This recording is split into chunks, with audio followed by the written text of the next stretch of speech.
When the vicar raised his cup, no one expected it would be his last sermon, but the silence that followed was louder than any prayer. The morning had begun like any other in the village of St. Mary Mead, with the familiar chime of church bells, drifting across the rolling countryside, and the gentle murmur of conversation from the parish hall, where the ladies' auxiliary had gathered for their monthly tea and planning meeting. Reverend Theodore Blackwood, a man of 62 years with silver hair that caught the light filtering through the tall windows, had joined them as he often did, his presence both comforting and commanding, in the way that only a beloved village vicar could manage. The teacups were Wedgwood china, delicate things with tiny painted roses that had been donated to the church by Mrs. Pemberton's estate some 5 years prior. They sat arranged on the long oak table alongside plates of cucumber sandwiches, scones with jam and cream, and Mrs. Fletcher's famous lemon tarts that drew praise from even the most discerning palates in the village. The autumn air carried the scent of wood smoke from chimneys throughout the village, mingling with the aroma of Earl Grey tea and fresh baking that filled the parish hall. Reverend Blackwood had been speaking about the upcoming harvest festival, his voice carrying that particular cadence that made even the most mundane church business sound like poetry. He gestured with his usual animated manner, his hands painting pictures in the air as he described his vision for the decorations that would transform the church into a celebration of the season's bounty. The ladies listened with varying degrees of attention, some nodding enthusiastically, while others, particularly Mrs. Weatherby, seemed more focused on the precise angle at which their teacups sat in their saucers. It was Mrs. Dorothy Fletcher who had poured the tea that morning, her steady hands managing the heavy silver pot with the same careful precision she brought to all her domestic endeavours. She had served the vicar first, as was proper, filling his cup with the amber liquid and adding just a splash of milk, exactly as she had observed him prefer it during countless similar gatherings over the years. The steam rose from the cup in delicate spirals, catching the morning light that streamed through the stained glass windows and casting rainbow patterns across the polished wooden table. The conversation had turned to the matter of the church roof, a subject that had dominated parish discussions for the better part of 3 months. There were estimates to consider, contractors to evaluate, and the delicate matter of fundraising to navigate. Reverend Blackwood had been particularly passionate about finding a solution that would preserve the historical integrity of the building, while addressing the very practical problem of water damage that threatened the ancient wooden beams and stone foundations. He had lifted his teacup with both hands, as was his habit, cradling it as if it were something precious. The ladies continued their chatter about flower arrangements and volunteer schedules, their voices creating a familiar symphony of village life that had played out in similar settings for generations. Mrs. Fletcher was explaining her plans for the decorative gourds when the vicar brought the cup to his lips and took what would be his final sip. The change was subtle at first, so slight that it might have been mistaken for a moment of contemplation. His eyes, which had been bright with enthusiasm just seconds before, took on a distant quality, as if he were looking at something far beyond the confines of the parish hall. The teacup trembled slightly in his hands, and for a heartbeat the only sound was the gentle clink of china against china as he set it down with unusual care. Mrs. Fletcher noticed first, her grandmother's instincts attuned to the subtle shifts in human behavior that others might overlook. She paused mid-sentence, her words about pumpkin displays trailing off as she watched the vicar's face grow pale, then take on an alarming greyish hue that seemed to drain the very life from his features. His breathing became laboured, each intake of air a visible struggle that sent ripples of concern through the assembled ladies. The silence that followed was indeed louder than any prayer the village had ever heard.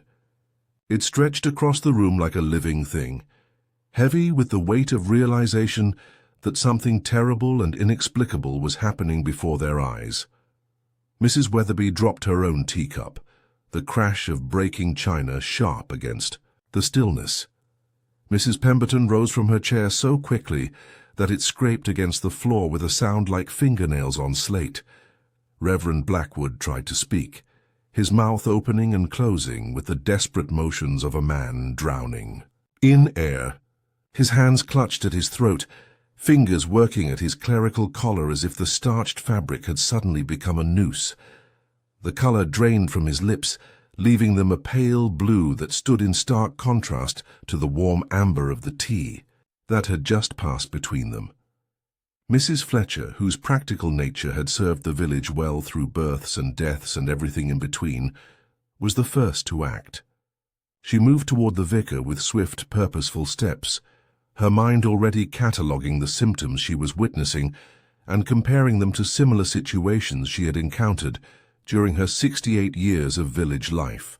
But even as she reached for him, even as her experienced hands sought to provide comfort and aid, she knew with the certainty that comes from a lifetime of observing human nature that they were witnessing something that no amount of village wisdom could remedy. The vicar's eyes found hers in those final moments, and in them she saw not fear, but a kind of profound sadness, as if he understood something about his situation that the rest of them had not yet grasped. His lips moved once more, forming words that would forever remain unheard. And then he slumped forward across the table, his hand coming to rest just inches from the teacup that had delivered his fate. The silence stretched on, broken only by the sound of Mrs. Pemberton's sharp intake of breath and the distant chiming of the church bells that continued their ancient rhythm, oblivious to the tragedy that had just unfolded in their shadow.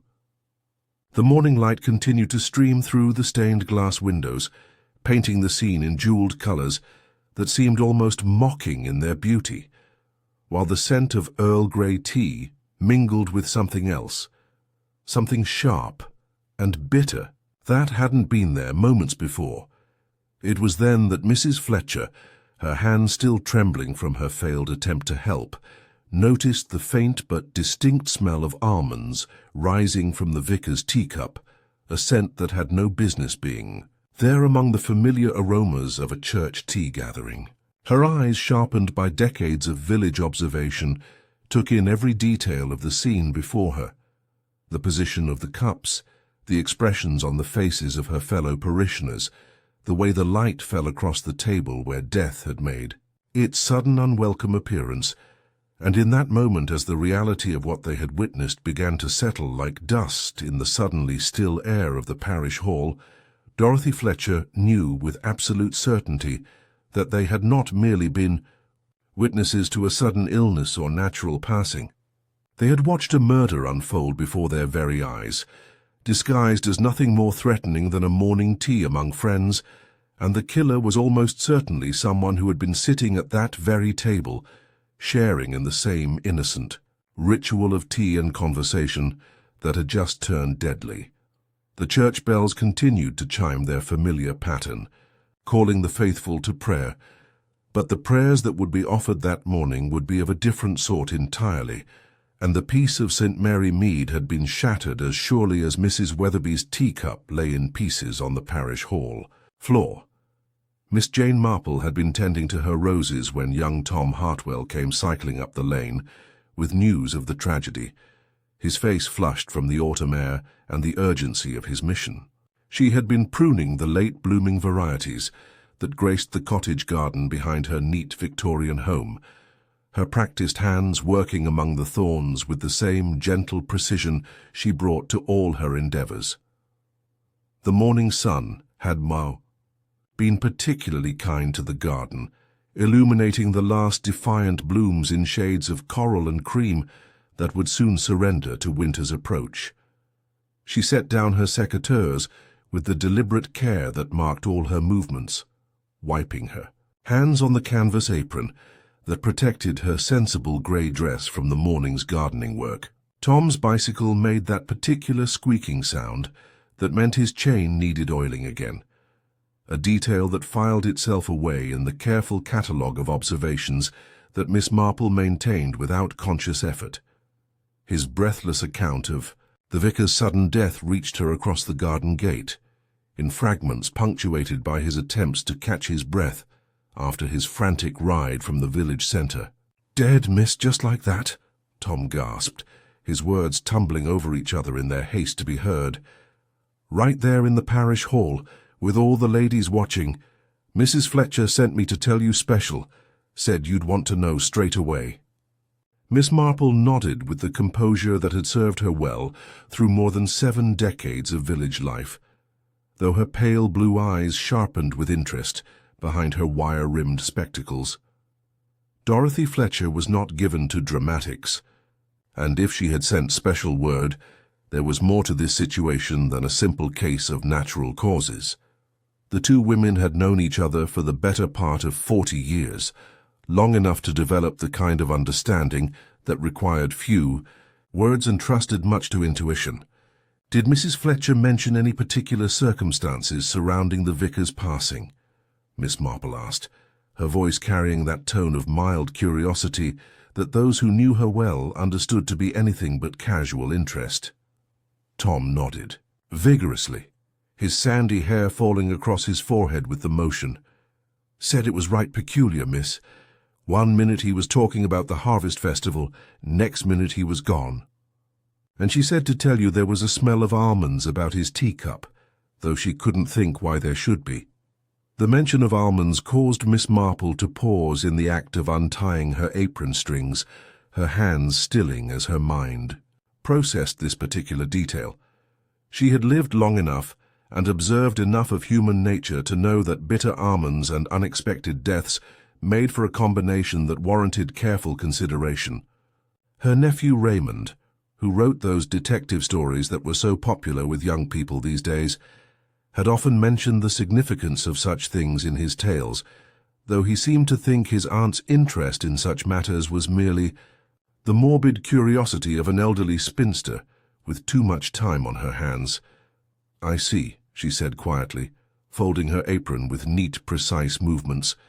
"And the ladies who were present, they are all quite well?" "Oh, yes, miss, though Mrs. Weatherby took quite a turn and had to be helped home by her daughter. Mrs. Pemberton stayed to help with the arrangements, and Mrs. Fletcher's still there talking to Constable Polk about what happened." Miss Marple's estimation of Dorothy Fletcher rose another notch at this news.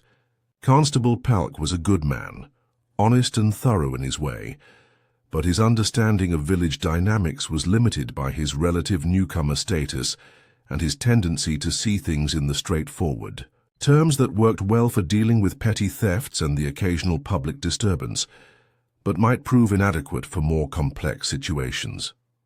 If Dorothy had the presence of mind to involve the authorities immediately, she clearly understood the gravity of what had occurred.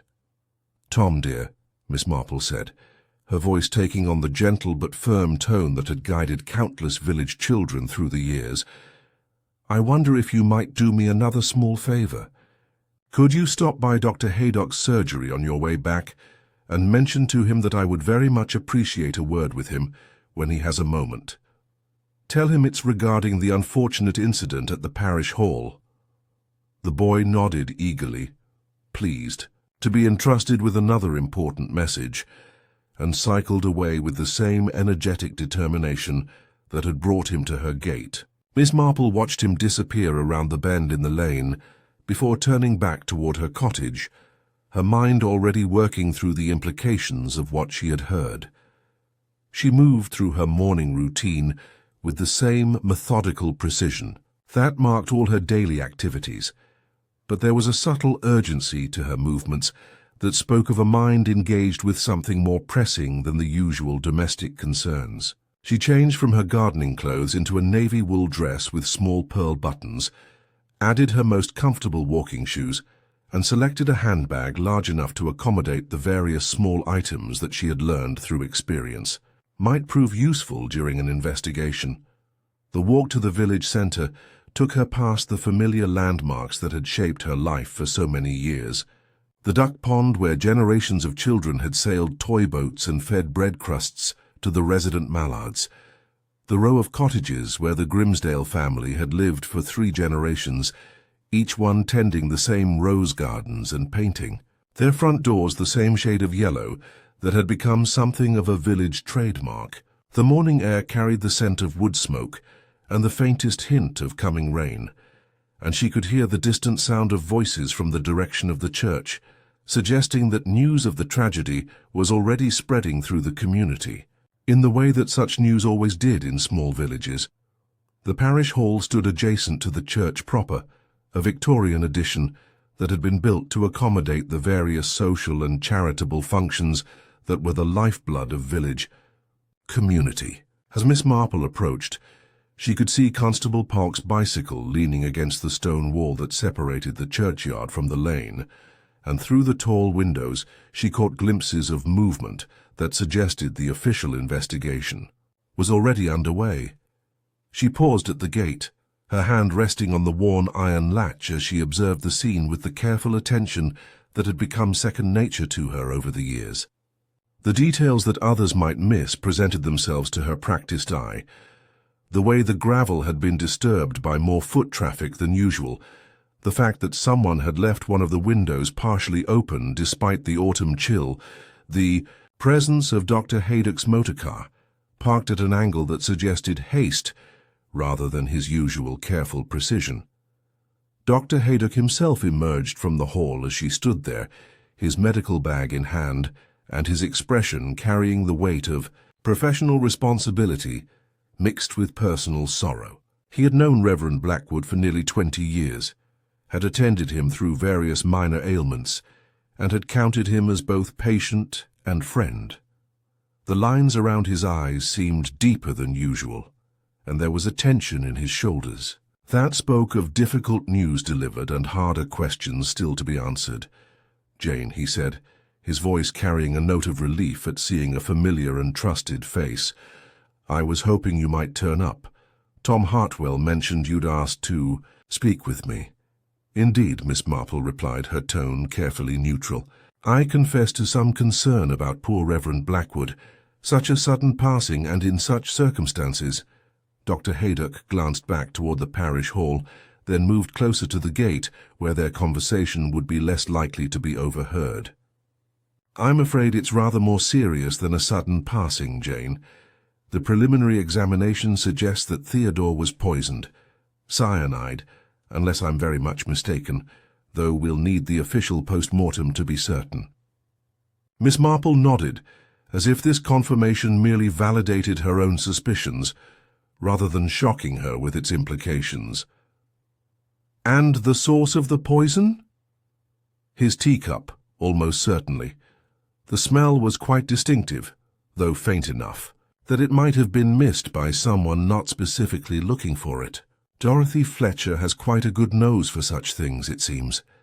"Dorothy has always been observant," Miss Marple agreed, "and the other ladies who were present, they are all accounted for, and well, physically, yes, though the shock has been considerable.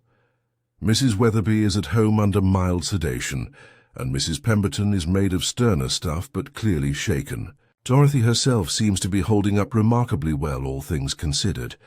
She's been most helpful in providing details about the morning's events."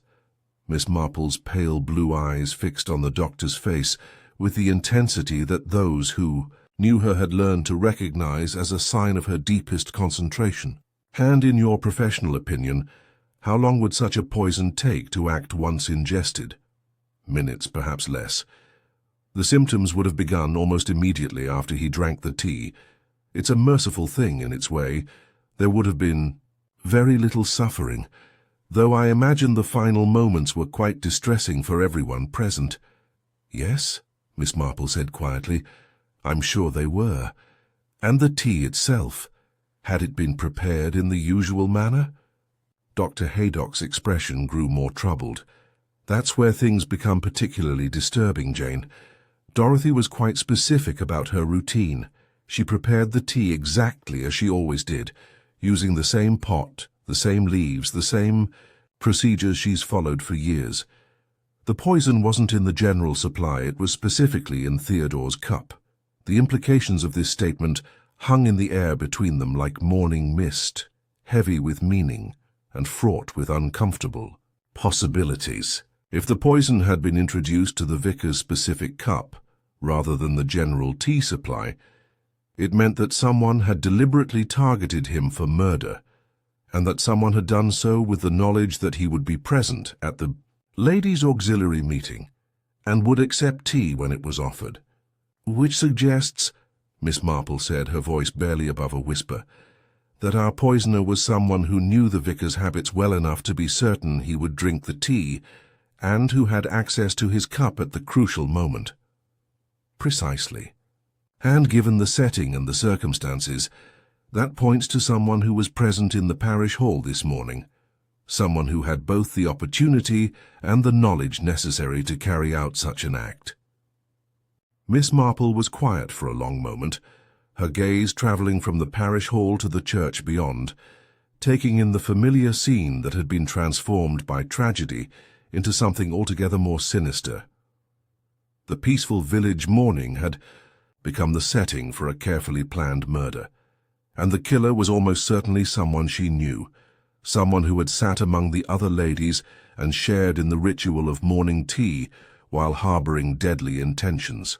"I think," she said finally, "that it would be very helpful if I could speak with Dorothy and perhaps the other ladies about their recollections of this morning.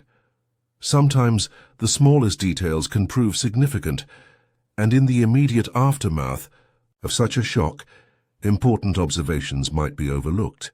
Dr. Haydock nodded, his relief evident. "I was hoping you might take an interest, Jane.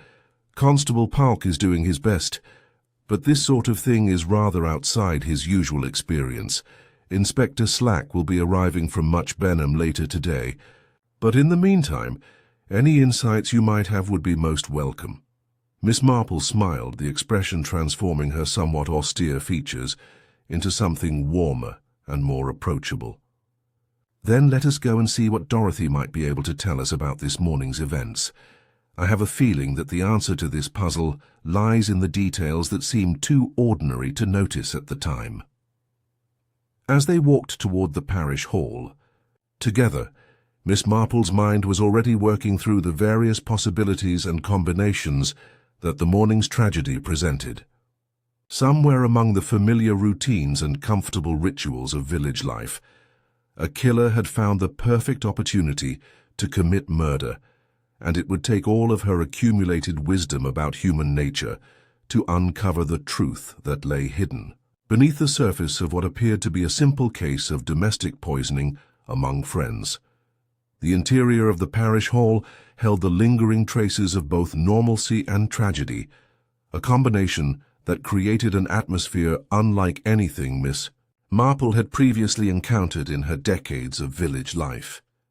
The long oak table still bore the remnants of the morning's interrupted tea gathering, plates of half-eaten sandwiches, scones that had grown cold in the autumn air, and the scattered fragments of Mrs. Weatherby's shattered teacup that no one had yet found the heart to sweep away.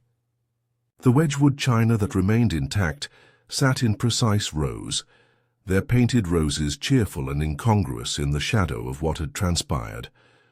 Dorothy Fletcher sat in one of the straight-backed chairs near the window, her hands folded in her lap with the kind of composed stillness that spoke of deep shock held carefully in check.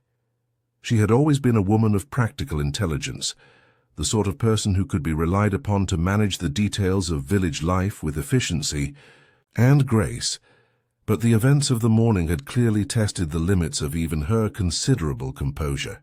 Her grey hair, usually arranged with neat precision, showed the effects of having been touched by nervous fingers, and there was a pallor to her complexion that spoke of the strain she had endured. Constable Palk stood near the table, his notebook open and his pencil poised, though his expression suggested that the morning's questioning had yielded more confusion than clarity. He was a good man, Miss Marple knew, honest and thorough in his approach to his duties, but the complexities of village relationships and the subtle undercurrents of community life were not areas where his professional training had prepared him to navigate with confidence. "Mrs. Fletcher," Miss Marple said gently, settling herself in the chair beside Dorothy with the careful movements of someone mindful of both age and circumstance. "I hope you don't mind my intrusion at such a difficult time. Dr. Haydock thought you might be able to help me understand what happened here this morning." Dorothy's eyes, red-rimmed but alert, focused on Miss Marple with the kind of relief that comes from seeing a familiar and trusted face in the midst of chaos. "Oh, Miss Marple, I'm so glad you've come. This whole business is so dreadful, so impossible to understand. Poor Reverend Blackwood, and right here among us, people who cared for him." "Tell me about the morning," Miss Marple said, her voice carrying the gentle authority that had helped countless village residents through difficult conversations over the years. "Start from the beginning, from the moment you arrived at the hall. Sometimes the smallest details can prove significant." Dorothy drew a shaky breath and began her account with the methodical precision that Miss Marple had expected from her. She had arrived at the parish hall at 9:30, as was her custom, carrying the silver tea service that had been her contribution to the ladies' auxiliary for the past 15 years. The morning had been crisp but pleasant, and she had taken a moment to appreciate the way the autumn light filtered through the stained glass windows of the adjacent church before beginning her preparations. The tea things had been arranged according to the routine she had perfected through countless similar gatherings. The large silver pot positioned at the head of the table, the matching sugar bowl and cream pitcher arranged to its right, the cups and saucers distributed around the table, with careful attention to spacing and accessibility. She had used her usual blend of Earl Grey, purchased from the same supplier in Much Benham, that had provided her tea for the better part of a decade, and had followed her established procedure for brewing it to precisely the right strength and temperature. Mrs. Pemberton had arrived shortly after 10 o'clock, carrying a basket of late roses from her garden, and full of plans for the harvest festival decorations that would transform the church into a celebration of the season's abundance. She was followed within minutes by Mrs. Weatherby, who had seemed more agitated than usual, and had made several pointed comments about the difficulty of finding reliable domestic help in modern times. The vicar himself had joined them at precisely 10:15, as punctual as always and full of his characteristic enthusiasm for the various projects that kept parish life running smoothly. "And the tea service itself," Miss Marple asked, "you prepared it in your usual manner?" "Exactly as always," Dorothy confirmed, her hands unconsciously mimicking the motions of pouring as she spoke. "I served Reverend Blackwood first, as was proper, then Mrs. Pemberton, then Mrs. Weatherby, and finally myself. The vicar took his tea with just a splash of milk, no sugar, exactly as he always preferred it." Miss Marple nodded encouragingly. "And during the time between when you poured the tea and when the vicar drank it, were there any interruptions or unusual occurrences?" Dorothy's brow furrowed with concentration as she worked to reconstruct the sequence of events with perfect accuracy. "We were discussing the harvest festival arrangements, and then the conversation turned to the matter of the church roof repairs. Mrs. Pemberton had some strong opinions about the choice of contractor, and Mrs. Weatherby was concerned about the cost. The vicar was explaining his preference for maintaining the historical accuracy of the restoration work. And during this discussion, did anyone leave their seat or move about the room?" Mrs. Weatherby got up once to look more closely at the roses that Mrs. Pemberton had brought, and Mrs. Pemberton herself moved to the window to point out some damage to the church guttering that she thought should be addressed as part of the roof project. But that was all quite normal, the sort of movement you'd expect during any such gathering. Miss Marple's pale blue eyes grew thoughtful as she processed this information. The casual movements that Dorothy described would have provided opportunities for someone to approach the vicar's teacup without drawing particular attention to their actions, but they also suggested that the poisoning had required careful planning and precise timing rather than being a crime of sudden impulse. "The teacups themselves," she continued, "they were all from the same set, I assume?" Yes, the Wedgwood china that came from Mrs. Pemberton's estate. We've been using the same pieces for several years now, and they're all quite familiar to everyone who attends these gatherings, so the vicar's cup would have been easily identifiable. Dorothy paused, her expression growing more troubled. Well, not exactly identifiable as his specifically, but he did have a tendency to choose the same seat each time he joined us, the chair at the head of the table nearest the window. And I always placed his cup in the same position when I set out the service. This detail struck Miss Marple as potentially significant. If the vicar's habits were well known to the regular attendees of the ladies' auxiliary meetings, then anyone planning to poison him would have been able to predict with reasonable certainty which cup he would use, eliminating the need for any complicated sleight of hand during the actual serving process. "And after you had all been served tea," Miss Marple asked, "how much time passed before the vicar became ill?"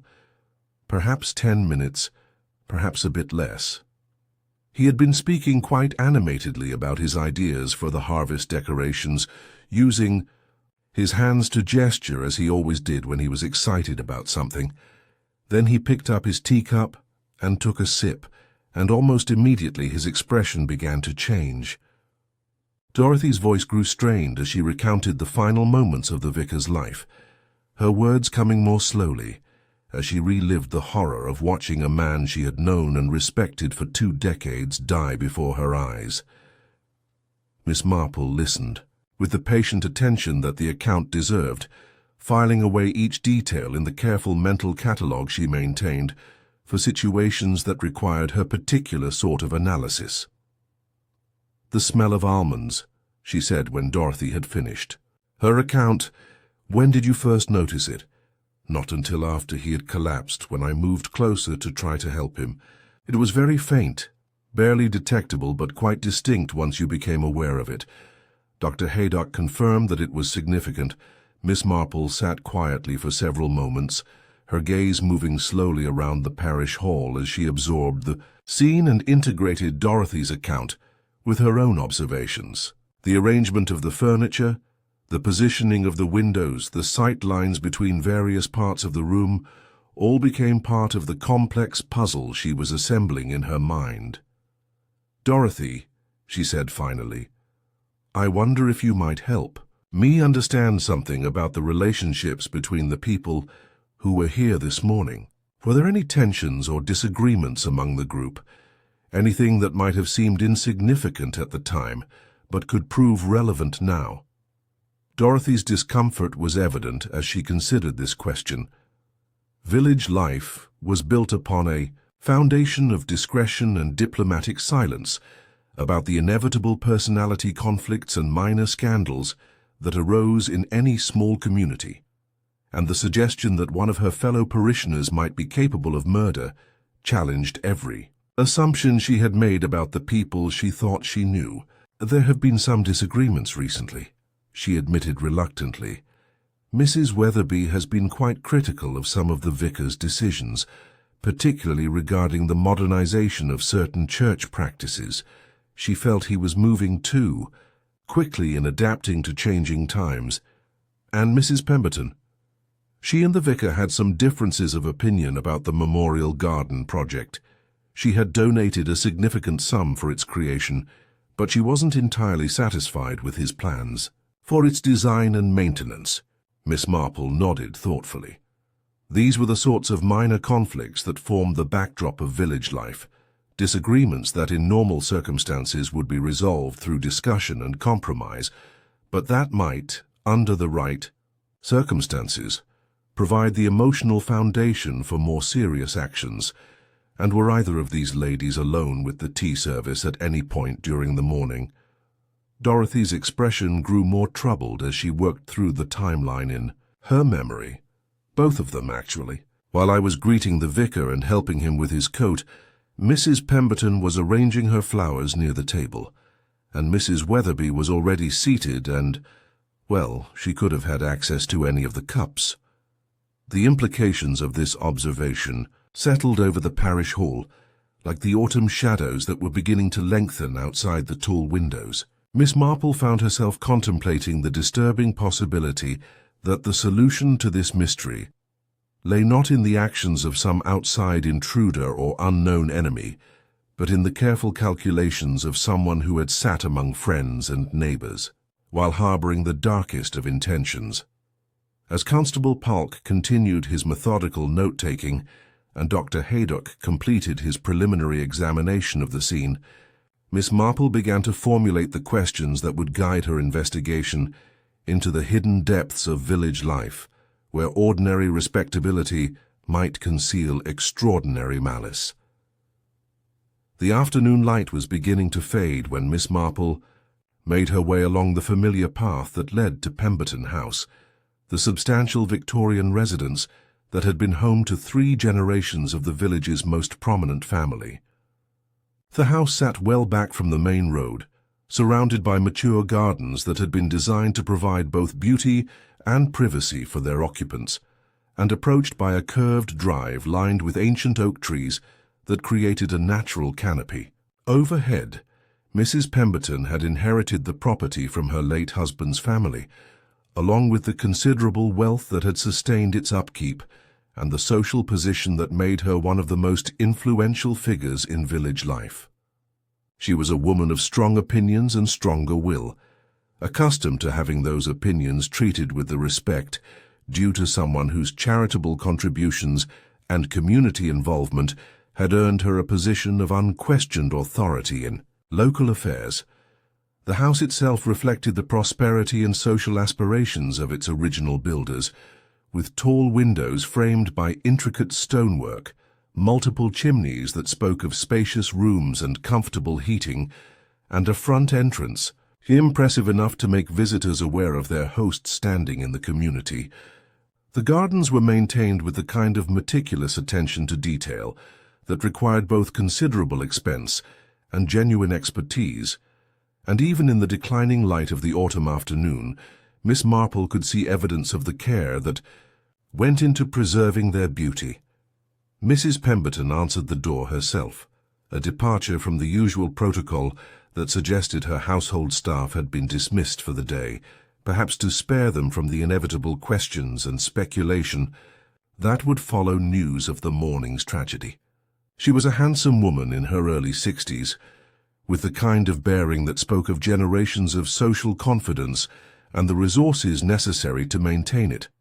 But today, there was a brittleness to her composure that suggested the events at the parish hall had shaken her more deeply than she might have expected. "Miss Marple," she said, her voice carrying its usual note of authority despite the circumstances, "I wondered if you might call. Please do come in." The interior of Pemberton House lived up to the promise of its exterior, with high ceilings, polished wood floors covered by Persian carpets of obvious quality, and furniture that represented the accumulated taste and prosperity of several decades. Mrs. Pemberton led her visitor into a sitting room that faced the gardens, where a fire had been lit against the autumn chill, and tea things had been arranged on a side table with the same attention to detail that marked all aspects of the household's operation. "I hope you won't mind if I don't offer you tea," Mrs. Pemberton said with a grimace that spoke volumes about the morning's associations. "I find myself rather put off the whole business, at least for the moment." Miss Marple settled into the chair that was indicated for her, a comfortable piece upholstered in fabric that complemented the room's overall color scheme while providing an excellent view of both the gardens and her hostess's face. "Of course, I can well understand how distressing this morning must have been for you." Mrs. Pemberton took the chair opposite, her movements carrying the kind of careful control that suggested she was working to maintain her composure through force of will rather than natural calm. "It was horrible," she said simply, "to watch poor Theodore die like that so suddenly and so violently. I keep thinking there must have been something we could have done, some way to help him. Dr. Haydock assures me that the poison acted very quickly," Miss Marple said gently, "for there would have been nothing anyone could have done even with immediate medical attention." "Poison," Mrs. Pemberton repeated the word as if she were testing its reality. I still can hardly believe it. Who would want to kill Theodore? He was the most harmless man imaginable, devoted to his parish and his parishioners. It makes no sense. Miss Marple nodded sympathetically. It does seem inexplicable, doesn't it?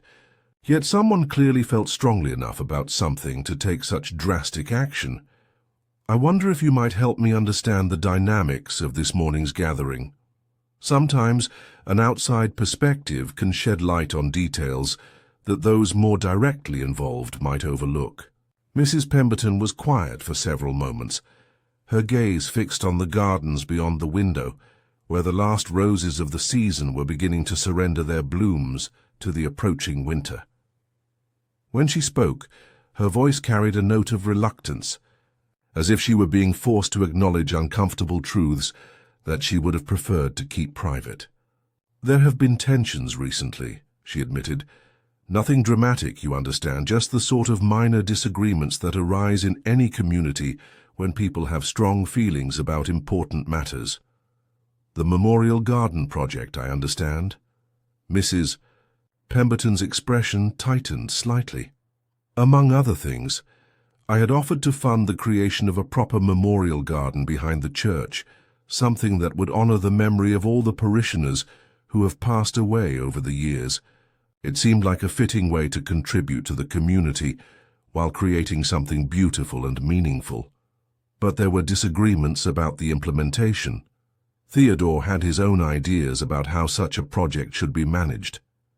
He wanted to involve the entire parish in the planning process, to create committees and hold meetings, and generally turn what I envisioned as a straightforward charitable contribution into something much more complicated and time-consuming. Miss Marple listened with the careful attention that such revelations deserved, noting the way Mrs. Pemberton's voice grew sharper as she described the vicar's approach to her generous offer. There was clearly more to this disagreement than simple differences of opinion about garden design, and the underlying tensions might well provide insight into the morning's tragedy. "I take it you found his approach frustrating." "Frustrating is putting it mildly. I offered to donate a substantial sum of money to create something beautiful and lasting for the community, and instead of gratitude, I was subjected to lectures about the importance of democratic processes and community involvement. It was as if he suspected my motives or doubted my commitment to what was best for the parish." The bitterness in Mrs. Pemberton's voice was unmistakable now, and Miss Marple found herself wondering how deeply these feelings ran, and whether they might have extended beyond mere frustration into something more dangerous. The murder of Reverend Blackwood had required not just anger, but careful planning and cold-blooded execution, and she was beginning to see that the placid surface of village life might conceal currents of resentment that ran deeper than she had initially suspected. And this morning, during the tea where these issues discussed, Mrs. Pemberton shifted uncomfortably in her chair, her hands moving restlessly as she struggled to maintain the composure that was clearly costing her considerable effort. The memorial garden came up briefly, yes. Theodore mentioned that he wanted to schedule another meeting with the parish council to discuss the project further, and I may have expressed some impatience with the endless delays and consultations. How did the vicar respond to your concerns? He was polite, as always, but I could see that he had no intention of changing his approach. He seemed to think that my financial contribution gave me no special standing in determining how the project should proceed, which I found rather ungrateful, considering the extent of my offer. Miss Marple made a mental note of this exchange, adding it to the growing catalogue of tensions and resentments that seemed to surround the victim. The vicar's commitment to democratic processes and community involvement, admirable as it might be in principle, had clearly created friction with a woman accustomed to having her wishes treated as commands, and the result had been the sort of ongoing conflict that might, under certain circumstances, drive someone to extreme measures. "Mrs. Pemberton," she said carefully. "I hope you won't mind my asking about the practical details of this morning's gathering. Dorothy Fletcher mentioned that you moved about the room several times during the tea service." I got up to arrange my roses and to point out some damage to the church guttering that I thought should be addressed as part of the roof repairs. Nothing unusual, just the sort of thing one does during such gatherings. "And during these movements, did you have occasion to approach the area where the tea service was arranged?" Mrs. Pemberton's eyes sharpened with sudden understanding of where these questions were leading, and her response carried a note of defensive anger that confirmed Miss Marple's growing suspicions about the direction her investigation was taking. "If you're suggesting that I had something to do with Theodore's death, you're completely mistaken. Whatever our disagreements about the memorial garden, I would never have wished him any harm, let alone taken active steps to cause it." "Of course not," Miss Marple said soothingly. "I'm simply trying to understand the sequence of events and the opportunities that might have existed for someone with malicious intent. Your movements, like those of everyone else present, are relevant. To that understanding." Mrs. Pemberton was quiet for several moments, and Miss Marple could see her working through the implications of her situation. As one of only 3 people present at the fatal tea gathering, she was inevitably under suspicion, and her obvious conflicts with the victim only made that suspicion more pointed. The comfortable assumptions of village life, where social position and community standing provided protection from serious scrutiny, were being challenged by the harsh realities of a murder investigation. "I suppose I did pass near the tea service when I went to arrange the roses," she admitted reluctantly. "But I paid no particular attention to the cups or their contents. My focus was entirely on creating an attractive display for the Harvest Festival discussion." Miss Marple nodded, as if this explanation was entirely satisfactory, though her mind was busy cataloguing the various opportunities that Mrs. Pemberton's movements would have provided for someone intent on poisoning the vicar's tea. The woman's obvious intelligence and her familiarity with the routines of the ladies' auxiliary meetings would have made it relatively simple for her to identify the correct cup and introduce the poison without drawing attention to her actions. "The roses themselves," Miss Marple said, "they came from your own gardens. Yes, some of the late-blooming varieties that have done particularly well this season. I thought they would provide a nice centerpiece for our discussion about the harvest. Decorations. How lovely. And you cut them fresh this morning before coming to the parish hall?" "Actually, no. I had cut them yesterday evening and kept them in water overnight. I find that roses last longer if they're given time to absorb water before being arranged." This detail struck Miss Marple as potentially significant, though she wasn't yet certain why. The timing of when the roses had been cut might seem irrelevant to the morning's tragedy, but experience had taught her that seemingly insignificant details often proved crucial in understanding the full picture of a crime. "And you brought them to the hall in a basket, I believe Dorothy mentioned." "Yes, along with some pruning shears and a small vase that I thought might be useful for the arrangement." Miss Marple's interest quickened at this mention of pruning shears. Such tools would have multiple uses beyond their intended purpose, and someone with botanical knowledge would understand the various substances that might be derived from common garden plants. The connection between gardening expertise and knowledge of poisons was a well-established one in the literature that her nephew Raymond was so fond of, and she found herself wondering what other plants Mrs. Pemberton might be cultivating in her extensive gardens. "You're quite an accomplished gardener, aren't you? I've always admired the variety and beauty of your plantings." Mrs. Pemberton's expression softened slightly at this praise, and for the first time since Miss Marple's arrival, she seemed to relax marginally. "It's been a passion of mine for many years. I particularly enjoy growing unusual varieties and experimenting with plants that aren't commonly found in English gardens." "How fascinating. Do you grow many exotic species?" "Quite a few. I have a small greenhouse where I cultivate some of the more delicate varieties, and I've had success with several plants that most people would consider too challenging for our climate." Miss Marple filed this information away with particular care.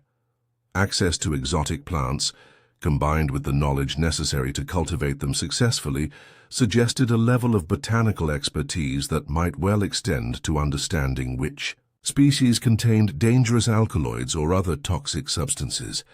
The picture of Mrs. Pemberton that was emerging from this conversation was more complex than the conventional image of a charitable village matron, and Miss Marple found herself wondering what other hidden depths might lie beneath the surface of her respectable facade.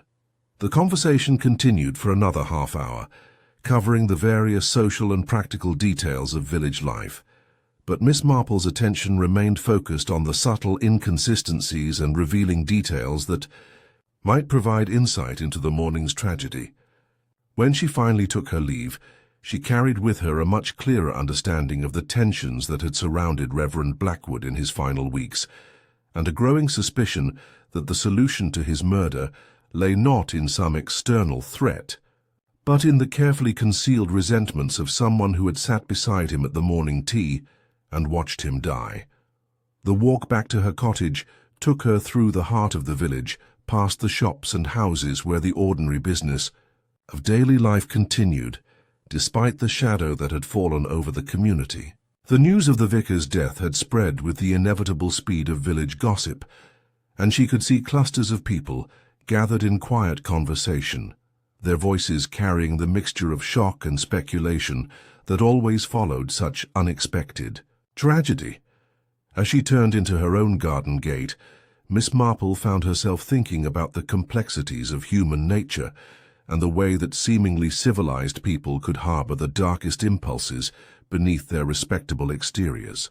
The investigation was far from over, but already she could see the shape of the truth beginning to emerge from the careful accumulation of facts and observations that would eventually reveal which of her neighbors had committed murder in the peaceful setting of a parish hall tea gathering.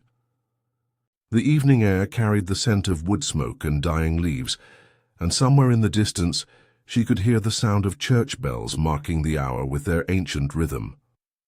But the peace that those bells had always represented felt fragile now, threatened by the knowledge that evil could flourish even in the most unlikely settings, and that the search for justice would require her to look beyond the comfortable assumptions of village life to the uncomfortable truths that lay hidden beneath its placid surface.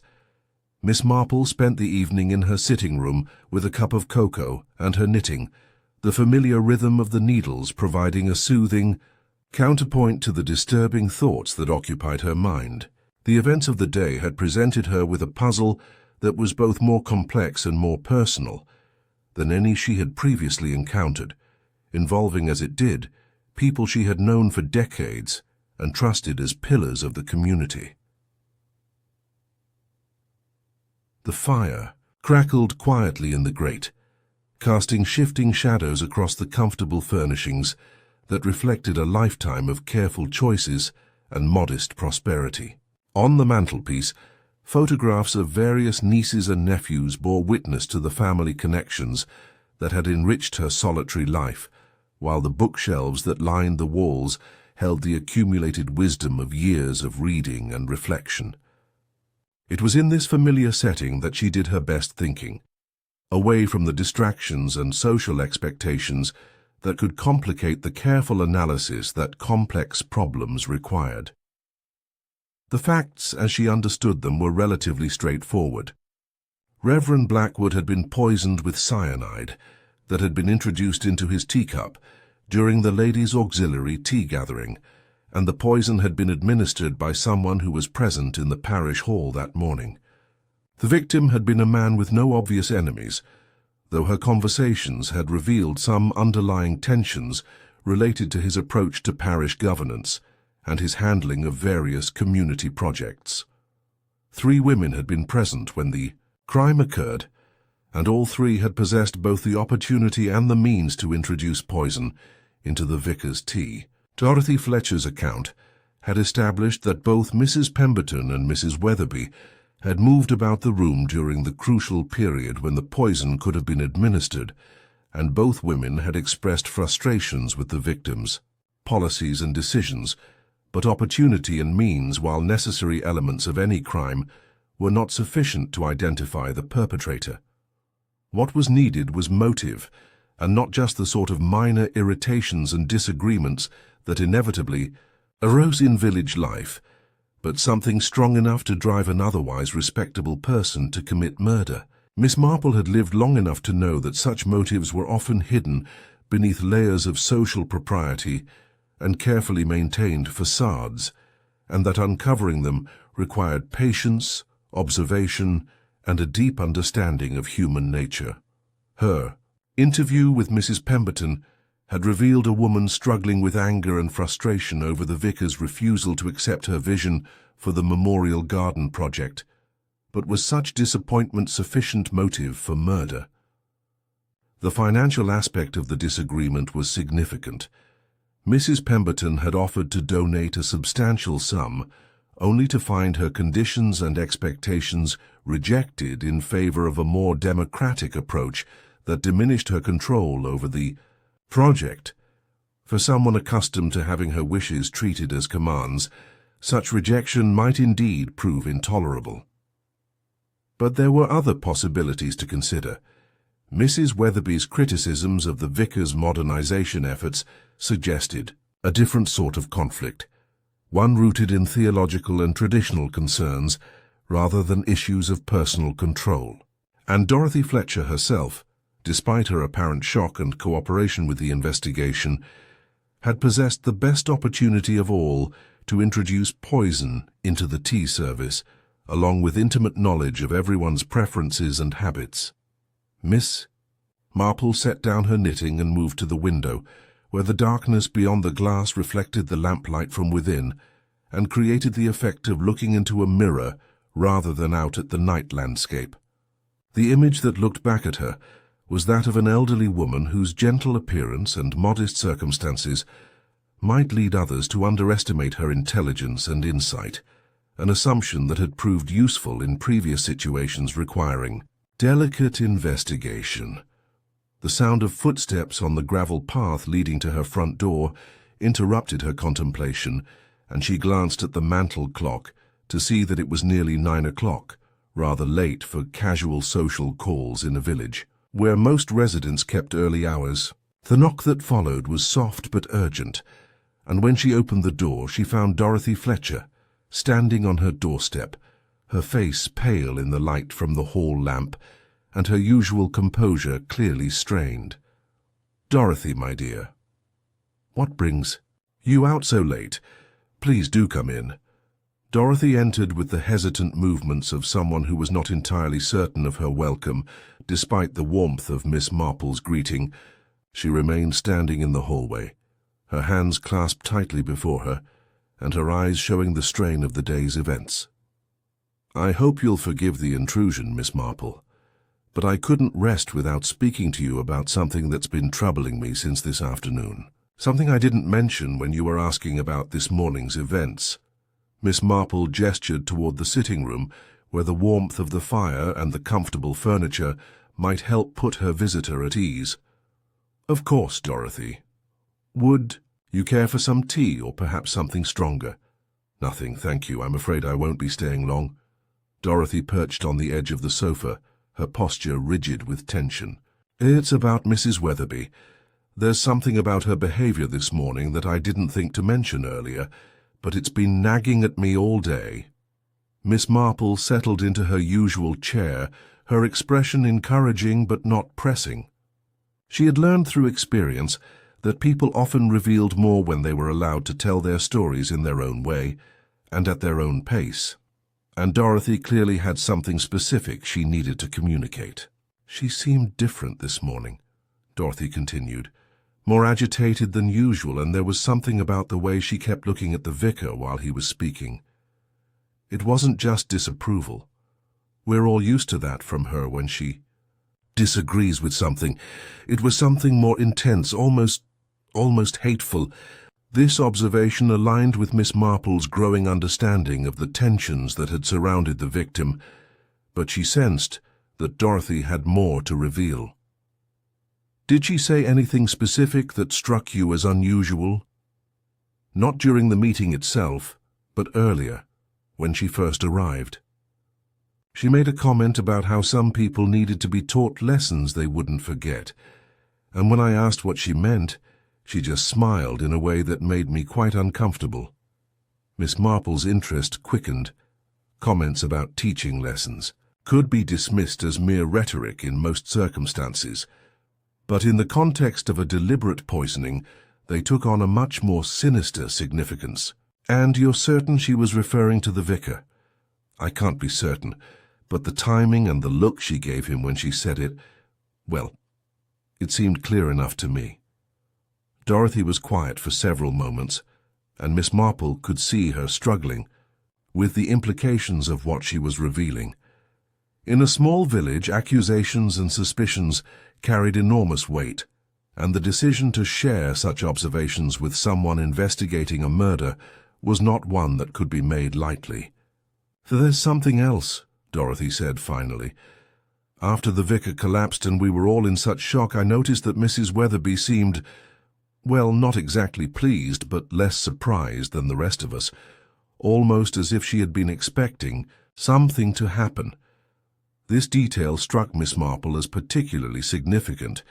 The ability to maintain composure during a shocking event might suggest either exceptional self-control or advanced knowledge of what was about to occur, and given the other information about Mrs. Weatherby's behavior that morning, the latter possibility seemed increasingly likely. "Dorothy, you've been very brave to come forward with this information. I know it can't have been easy to share such observations about someone you've known for so long." "Mrs. Weatherby and I have never been particularly close," Dorothy admitted, "and I've always found her rather difficult to like. But I never imagined she might be capable of something like this. It seems so impossible, so far beyond anything one would expect from a fellow parishioner." Miss Marple nodded understandingly.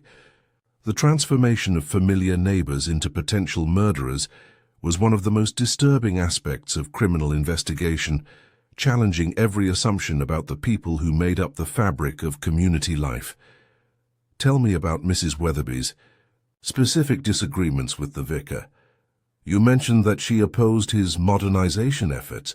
She was furious about his decision to allow women to serve as readers during services, and she strongly disapproved of his plans to update the language of some of the traditional prayers. She felt he was destroying the sacred traditions that had sustained the church for centuries." The picture of Mrs. Weatherby that emerged from this conversation was that of a woman driven by rigid adherence to traditional values and deeply resentful of changes that challenged her understanding of proper religious practice. Such feelings, when carried to extremes, might indeed provide sufficient motive for violence against the person she held responsible for what she saw as sacrilege. And she had expressed these views publicly? Oh yes, quite vocally. She had written several letters to the bishop complaining about Reverend Blackwood's innovations, and she had tried to organize opposition among the more traditional members of the congregation. She seemed to take his reforms as personal affronts to her faith and her understanding of proper worship. Miss Marple found herself wondering whether Mrs. Weatherby's opposition to the vicar's modernization efforts might have extended beyond letter writing and organizing to more direct action. The deliberate poisoning of someone whose policies one opposed represented a grotesque escalation of normal political and religious disagreement, but history provided numerous examples of people who had resorted to violence in defense of what they considered sacred principles. After Dorothy had departed, promising to contact the police if she remembered any other significant details from the morning's events, Miss Marple returned to her knitting with a mind that was working through the various permutations and possibilities that the evening's revelations had provided. The investigation was beginning to focus on Mrs. Weatherby as the most likely suspect. but experience had taught her to be cautious about accepting the most obvious solution without thorough consideration of all the available evidence. The motivation was certainly strong enough. Religious fanaticism had driven people to extreme measures throughout history, and Mrs. Weatherby's opposition to the vicar's reforms seemed to have reached the level of obsession. The opportunity had been present, as Dorothy's account had made clear that Mrs. Weatherby had moved about the room and could have accessed the tea service during the crucial period. The means remained somewhat mysterious, but Miss Marple suspected that a woman of Mrs. Weatherby's generation and background would have had access to various household substances that could prove deadly when properly concentrated and administered. Yet, something about the neat progression from motive through means to opportunity troubled her analytical mind. Real crimes were rarely so straightforward, and the most obvious suspect was often someone who had been deliberately positioned to draw attention away from the actual perpetrator. Miss Marple had learned to be particularly suspicious of solutions that seemed too convenient, especially when they involved people whose eccentricities and unpopular opinions made them natural targets for suspicion. The fire had burned low while she contemplated these various possibilities, and the clock on the mantel showed that the evening was well advanced.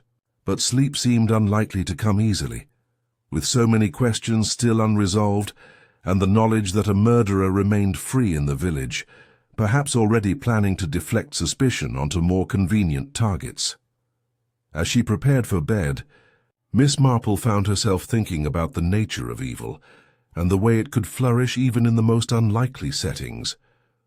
The parish hall where Reverend Blackwood had died had been a place of community gathering and charitable work, surrounded by the symbols of faith and service that represented the best aspirations of village life.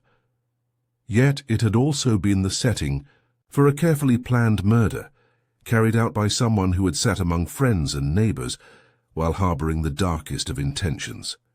The investigation would continue tomorrow, with more questions to be asked and more observations to be made.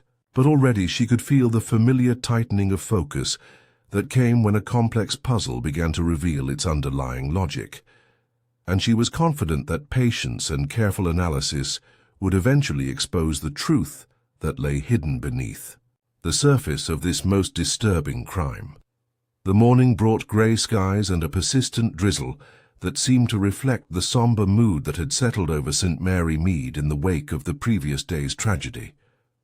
Miss Marple had awakened early, her mind immediately returning to the various questions and possibilities that the investigation had raised, and after a simple breakfast of toast and marmalade, she prepared to continue her inquiries into the circumstances surrounding Reverend Blackwood's murder. Her first destination was the cottage where Mrs. Weatherby lived alone, a modest dwelling that reflected both her limited means and her preference for the traditional furnishings and decorations that had been fashionable in her youth. The house stood on a quiet lane lined with similar properties, each surrounded by small gardens that their owners maintained with varying degrees of success and enthusiasm. Mrs. Weatherby's garden showed signs of careful attention, though it was planted primarily with the sorts of traditional English flowers and shrubs that required minimal maintenance once established. Rose bushes dominated the front border, their branches now bare of blooms but neatly pruned and ready for winter, while clumps of lavender and other aromatic herbs created structured patterns that spoke of someone who valued order and predictability in her surroundings. The woman who answered Miss Marple's knock was smaller and more fragile-looking than she had appeared during their previous encounters at church functions and village gatherings. Mrs. Weatherby had always been thin, but now she seemed almost transparent, as if the events of the previous day had somehow diminished her physical presence as well as her emotional stability. Her grey hair was arranged with the same meticulous care that had always marked her appearance, but her hands showed a slight tremor that suggested the strain she was attempting to conceal. "Miss Marple," she said, her voice carrying a note of wariness that confirmed Miss Marple's suspicion that news of her investigative activities had already spread through the village network of gossip and speculation. "I wondered if you might call. Please do come in, though I'm afraid I'm not feeling quite myself today." The interior of the cottage reflected Mrs. Weatherby's personality with the same fidelity that her garden displayed her preferences in landscaping. Everything was neat, traditional, and arranged according to principles that had governed middle-class domestic life for generations. Antimacassars protected the arms of upholstered chairs, photographs of long-dead relatives occupied positions of honor on occasional tables, and the overall effect was of a small museum dedicated to a way of life that was rapidly disappearing from the modern world. Mrs. Weatherby settled her visitor in the front parlor, a room that was clearly reserved for formal occasions and showed little evidence of regular use. The furniture was arranged with geometric precision, and the absence of books, newspapers, or any other signs of casual occupancy suggested that this was a space dedicated to the maintenance of appearances rather than actual living. "I trust you slept well despite the terrible events of yesterday," Miss Marple said, her tone carrying the sort of conventional sympathy that was expected in such circumstances. "Hardly at all, I'm afraid. The shock of what happened to poor Reverend Blackwood has quite unsettled me, and I keep thinking about those final moments and whether there might have been something we could have done to help him." Mrs. Weatherby's response seemed genuine enough, but Miss Marple noted the way her hands continued to tremble and the manner in which her eyes seemed to avoid direct contact during their conversation. These could be signs of grief and shock, but they might equally well indicate guilt and fear about the investigation that was clearly underway. "It must have been particularly difficult for you," Miss Marple said, "given your close involvement with parish affairs and your strong feelings about the direction the church has been taking in recent years." The mention of her disagreements with the vicar caused Mrs. Weatherby's expression to tighten, and for a moment Miss Marple caught a glimpse of the anger that Dorothy Fletcher had described witnessing at the previous day's gathering. "Reverend Blackwood and I did have our differences," she admitted, "but I would never have wished him any personal harm. Our disagreements were about matters of principle, about the proper way to conduct religious services and maintain the sacred traditions that have sustained the church for centuries. Of course, but those disagreements had become quite intense, hadn't they? I understand you had written to the bishop expressing your concerns." Mrs. Weatherby's composure faltered slightly at this reference to her correspondence with higher church authorities, and Miss Marple could see that she was struggling to maintain the facade of polite conversation while dealing with questions. That struck at the heart of her motivations and actions. "I felt it was my duty as a faithful parishioner to make my concerns known to the proper authorities. When someone in a position of religious responsibility begins to undermine the very foundations of worship and doctrine, it becomes necessary to speak out regardless of the personal cost." The vehemence with which Mrs. Weatherby expressed these views confirmed Miss Marple's growing understanding of the depth of feeling that had surrounded her relationship with the victim. This was not mere disagreement about administrative matters or personal preferences, but something that approached religious fanaticism in its intensity and conviction. "And you felt that your concerns were not being adequately addressed through normal channels." The bishop seemed more interested in avoiding controversy than in addressing the serious issues I had raised. He suggested that I try to work with Reverend Blackwood to find compromises that would satisfy everyone, but some matters are too important for compromise. Sacred traditions cannot be modified to suit modern convenience without losing their essential meaning.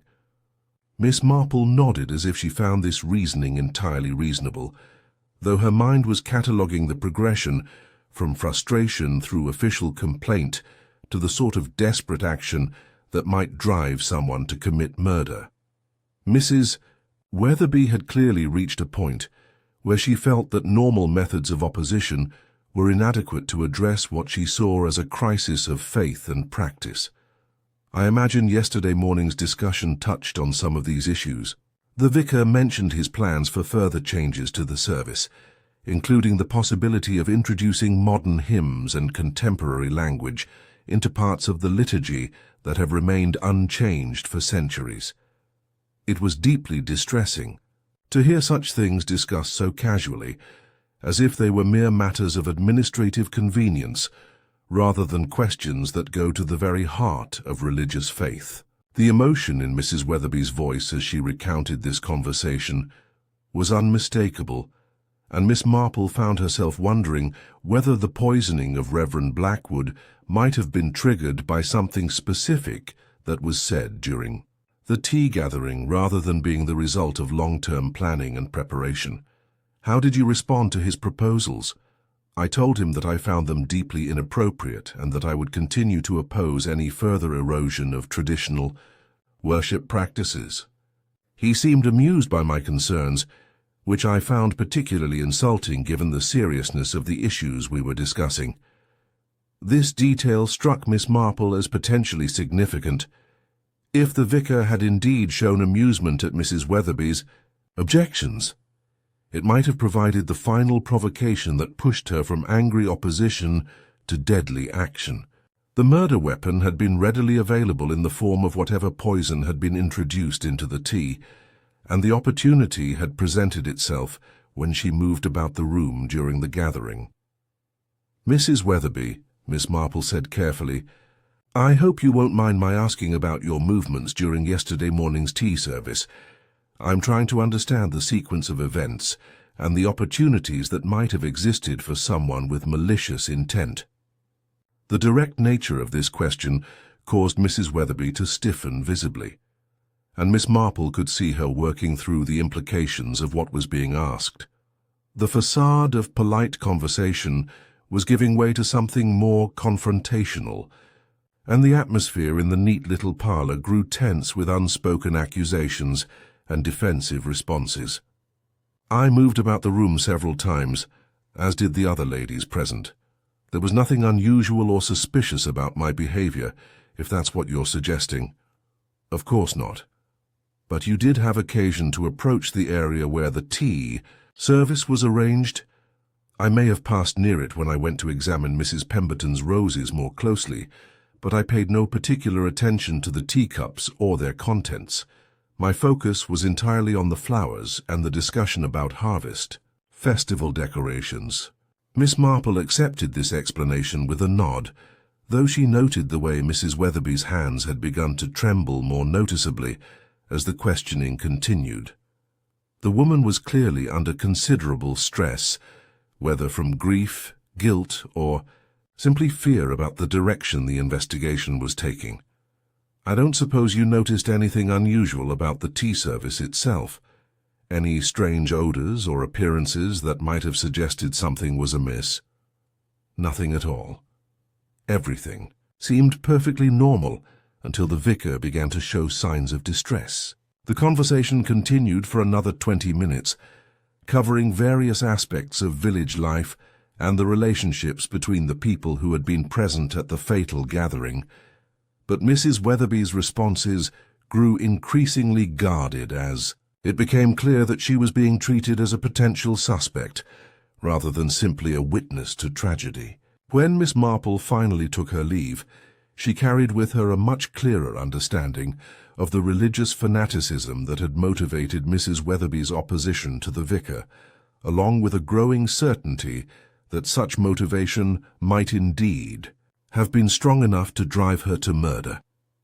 The walk back through the village took her past the church, where she could see evidence of the ongoing investigation in the form of official vehicles and the presence of Inspector Slack, who had arrived from Much Benham to take charge of the case. She paused at the church gate, observing the activity with the careful attention that had become second nature to her whenever serious crimes were being investigated. Inspector Slack was a competent enough officer in his way, but his approach to criminal investigation tended toward the methodical accumulation of physical evidence rather than the subtle analysis of human motivation that Miss Marple had found most useful in previous cases. He would undoubtedly gather all the relevant facts about the poison used, the method of administration, and the various alibis and opportunities, but he might well overlook the psychological insights that would ultimately identify the killer as Guy. She stood there contemplating the investigation that was unfolding. Miss Marple found herself thinking about the nature of religious conviction and the way it could transform otherwise ordinary people into instruments of violence. Mrs. Weatherby's opposition to Reverend Blackwood's reforms had clearly reached the level of obsession, and her failure to achieve satisfaction through official channels had left her feeling desperate and powerless. Yet something about the neat progression from religious disagreement to murder continued to trouble her analytical mind.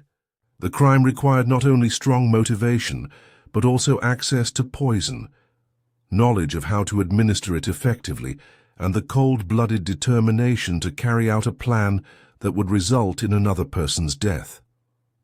Mrs. Weatherby possessed the motivation and had been present when the opportunity arose, but Miss Marple found herself wondering whether the fragile, trembling woman she had just interviewed truly possessed the ruthless efficiency that the successful poisoning had required. The afternoon was well advanced when she finally returned to her cottage, where she found Dr. Haydock waiting in his motor car with news that would add yet another layer of complexity to an already puzzling case.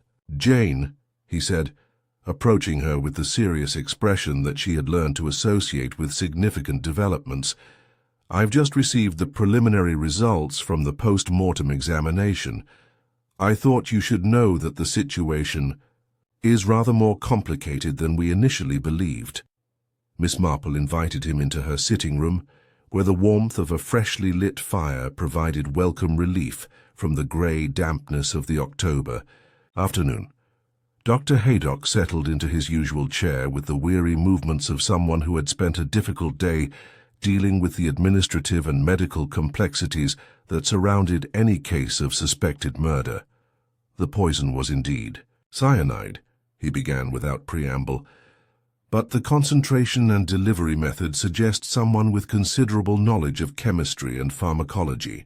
This wasn't a case of simply adding crushed cherry pits or bitter almonds to the tea. Someone had prepared a highly concentrated solution that would act quickly and efficiently.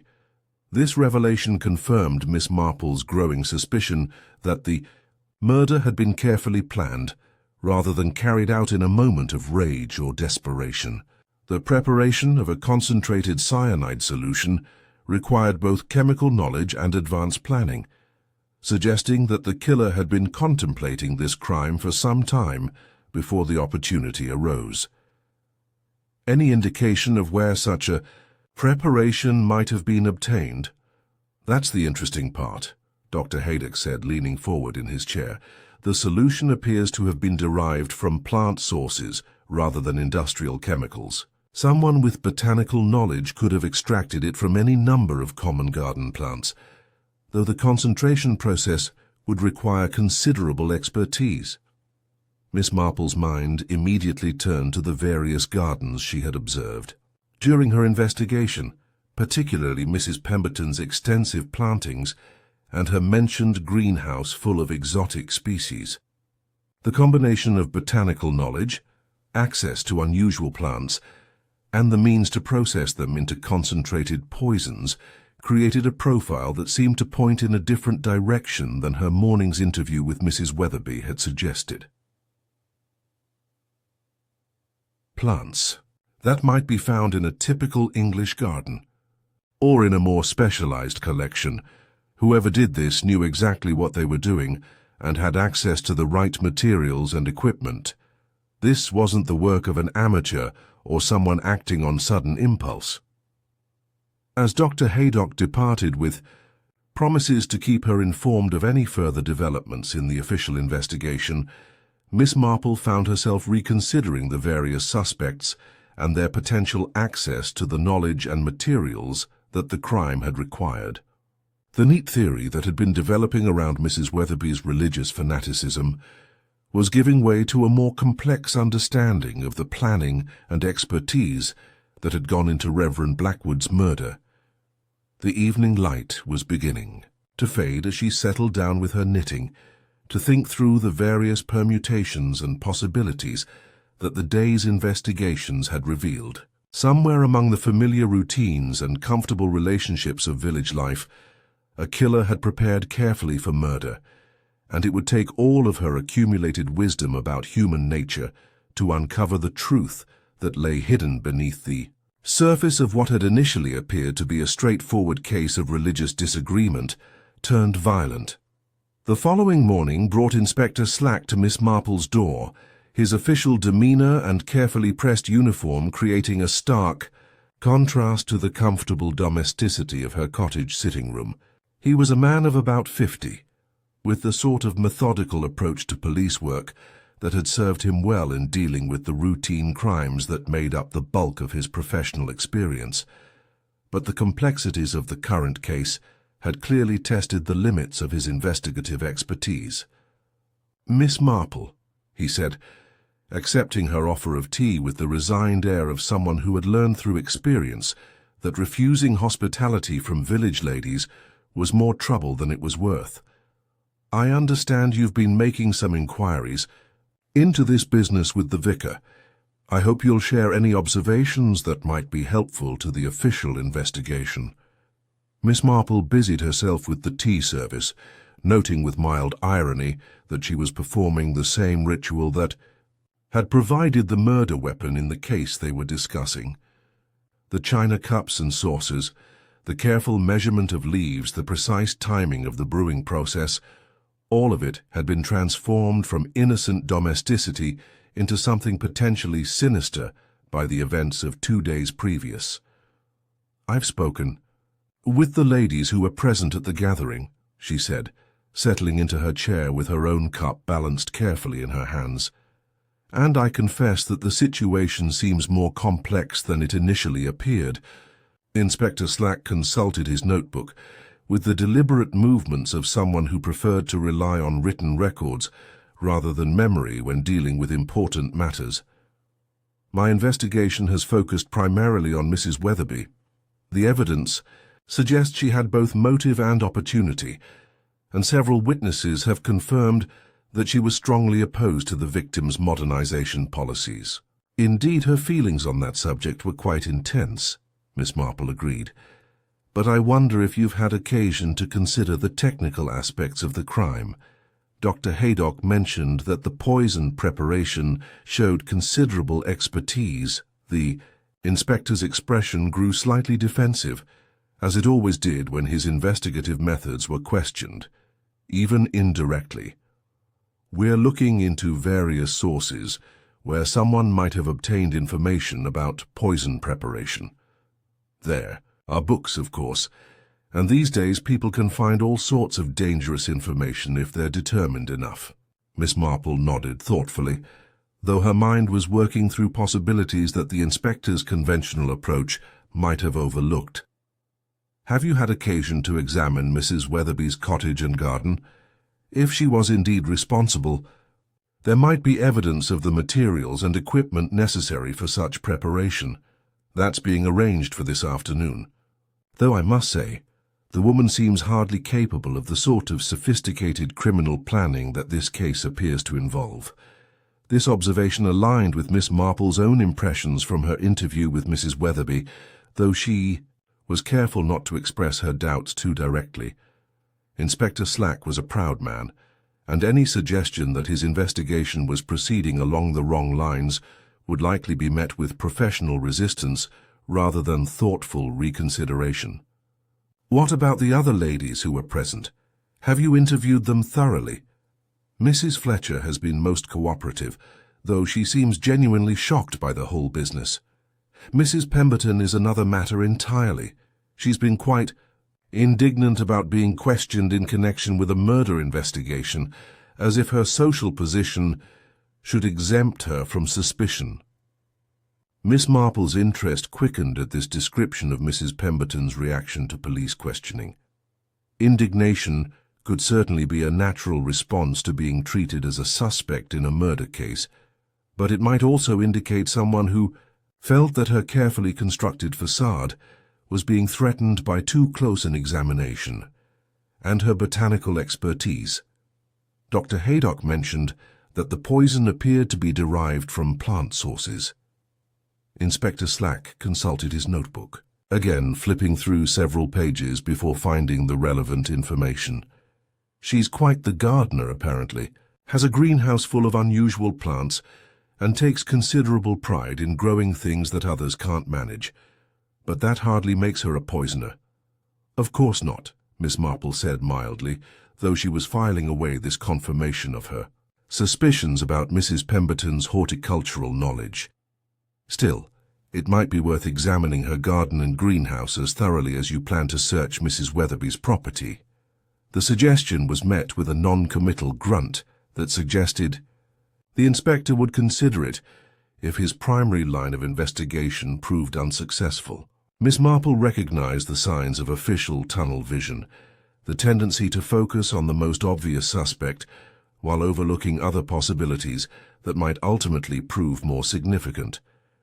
After Inspector Slack had departed, promising to keep her informed of any significant developments, Miss Marple spent the remainder of the morning in her garden, ostensibly tending to the seasonal clean-up that autumn always required, but actually thinking through the various elements of the case that continued to puzzle her. The physical evidence seemed to point towards someone with botanical expertise and access to sophisticated equipment, while the circumstantial evidence suggested religious fanaticism as the most likely motive. But these two lines of reasoning pointed toward different suspects, and Miss Marple had learned through experience to be suspicious of cases where the obvious solution was also the most convenient one. Real crimes were rarely so straightforward, and the most compelling evidence was often deliberately constructed to mislead investigators and protect the actual perpetrator. The afternoon brought an unexpected visitor in the form of Mrs. Pemberton, who arrived at the cottage gate looking considerably less composed than she had during their previous interview. Her usually immaculate appearance showed signs of strain, and there was a brittleness to her manner that suggested she was operating under considerable stress. "Miss Marple," she said without preamble, "I understand that dreadful inspector has been asking questions about my garden and my greenhouse. The implications are quite insulting, and I felt you should know that I had nothing whatsoever to do with poor Theodore's death." Miss Marple invited her into the sitting room, noting the way Mrs. Pemberton's hands shook slightly as she accepted the offered chair and the manner in which her eyes seemed to avoid direct contact during their conversation. "I'm sure, Inspector, Slack is simply being thorough in his investigation," Miss Marple said soothingly. "In cases like this, everyone who was present must naturally be considered until the facts point clearly toward the actual perpetrator. But the facts already point toward Mrs. Weatherby, don't they? Everyone knows how opposed she was to Theodore's reforms, and how she had been writing letters and trying to organize opposition to his policies. It seems perfectly obvious that her fanaticism finally drove her to take extreme action. The eagerness with which Mrs. Pemberton embraced this theory struck Miss Marple as potentially significant. People who were truly innocent of wrongdoing often showed more concern for accuracy and justice than for the quick resolution of suspicion, and Mrs. Pemberton's anxiety to see blame assigned to Mrs. Weatherby suggested she might have personal reasons for wanting the investigation to proceed in that direction. Yet the technical aspects of the crime suggest someone with considerable knowledge of chemistry and botany, Miss Marple observed carefully. Mrs. Weatherby doesn't seem to possess such expertise.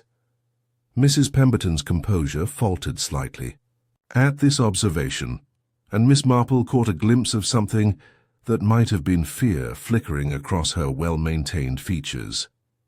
"I suppose anyone with access to the right books and materials could learn what they needed to know," she said, but her voice lacked conviction.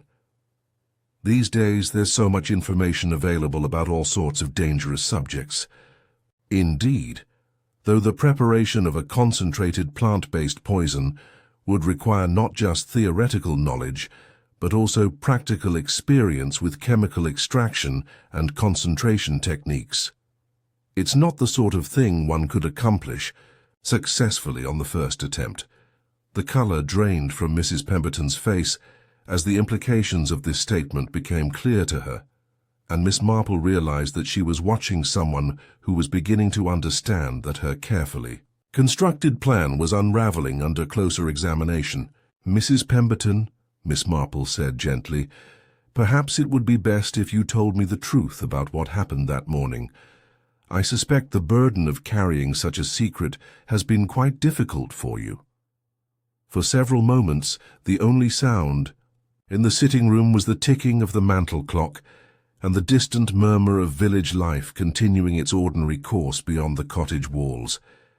Mrs. Pemberton sat frozen in her chair, her hands gripped tightly in her lap and her breathing shallow and rapid, as she struggled with the decision that would determine the rest of her life. "You don't understand," she said finally, her voice barely above a whisper. "He was going to destroy everything I had worked for, everything I had tried to build as my legacy to this community." Miss Marple waited patiently as Mrs. Pemberton gathered the courage to continue her confession, understanding that the woman needed to tell her story in her own way and at her own pace if the full truth was to emerge. "The memorial garden was to be my monument, something beautiful and lasting that would honor all the parishioners who had passed away over the years. I had planned every detail, chosen every plant and pathway, designed something that would be worthy of the substantial donation I was prepared to make. But the vicar had different ideas about how such a project should be managed. He wanted to turn it into some sort of democratic committee process, with everyone in the parish having input into the design and implementation. He couldn't understand that some projects require vision and expertise, not the fumbling attempts of well-meaning amateurs who have no understanding of proper garden design or horticultural principles. The bitterness in Mrs. Pemberton's voice revealed the depth of her frustration with Reverend Blackwood's insistence on community involvement, and Miss Marple began to understand how such seemingly reasonable disagreements could escalate into something far more serious. "When did you decide that more direct action was necessary?" Mrs. Pemberton was quiet for several moments, staring out the window at Miss Marple's own modest garden, as if seeking inspiration or courage from the sight of well-tended plants and orderly beds. "It wasn't a sudden decision," she said eventually. "The idea had been growing in my mind for weeks, every time he rejected another of my suggestions or insisted on involving more people in what should have been a straightforward matter. I began to research various substances that might be found in common garden plants, initially just out of curiosity about their properties and effects. And you discovered that several species contained compounds that could prove deadly if properly concentrated. I have always prided myself on my botanical knowledge, and my greenhouse contains several species that most people would consider too exotic or challenging for English gardens. It wasn't difficult to identify plants that contained the alkaloids necessary for what I had in mind." Miss Marple found herself both fascinated and horrified by the methodical manner in which Mrs. Pemberton described her preparation for murder. This was not the desperate act of someone driven to violence by sudden passion, but the calculated crime of someone who had carefully weighed her options and chosen the most efficient method of eliminating the obstacle to her plans. The extraction and concentration process must have been quite complex. I have a fully equipped greenhouse laboratory for my more advanced horticultural experiments. The equipment necessary for chemical extraction is quite similar to what one uses for preparing specialized fertilizers and plant nutrients. It was simply a matter of applying the same techniques to different source materials, and you chose the ladies' auxiliary tea gathering as the occasion for administering the poison? Mrs. Pemberton nodded, her expression taking on a distant quality. As she relived the events of that fatal morning, Theodore always attended our meetings when his schedule permitted, and he always accepted tea when it was offered. The routine was so predictable that it was easy to plan around. How did you manage to introduce the poison into his specific cup? I arrived early, as I always did, carrying my basket of roses for the harvest festival discussion. The poison was in a small vial hidden among the flower stems, and when I went to arrange the flowers near the tea service, it was simple enough to empty the contents into his cup. The amount of liquid was so small that it was virtually undetectable, and the bitter almond scent was masked by the Earl Grey until after he had already consumed a fatal dose. Miss Marple felt a chill at the cold efficiency with which the crime had been planned and executed.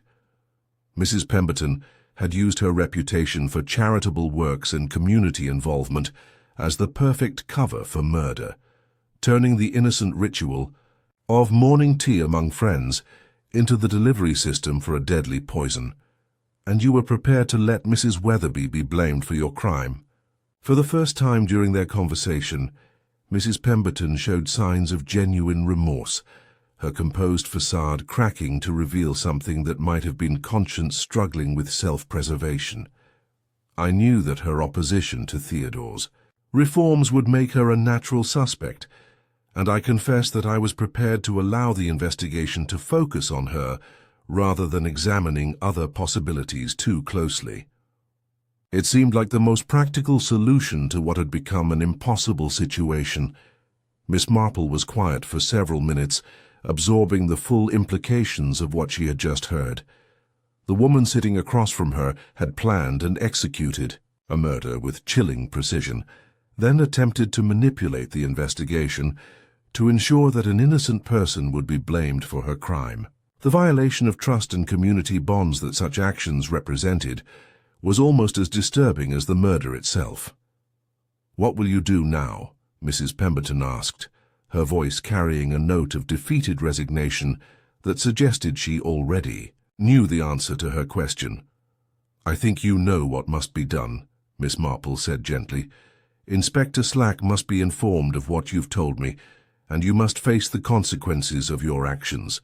But perhaps there's some small comfort in knowing that Mrs. Weatherby will be spared the injustice of being blamed for something she didn't do."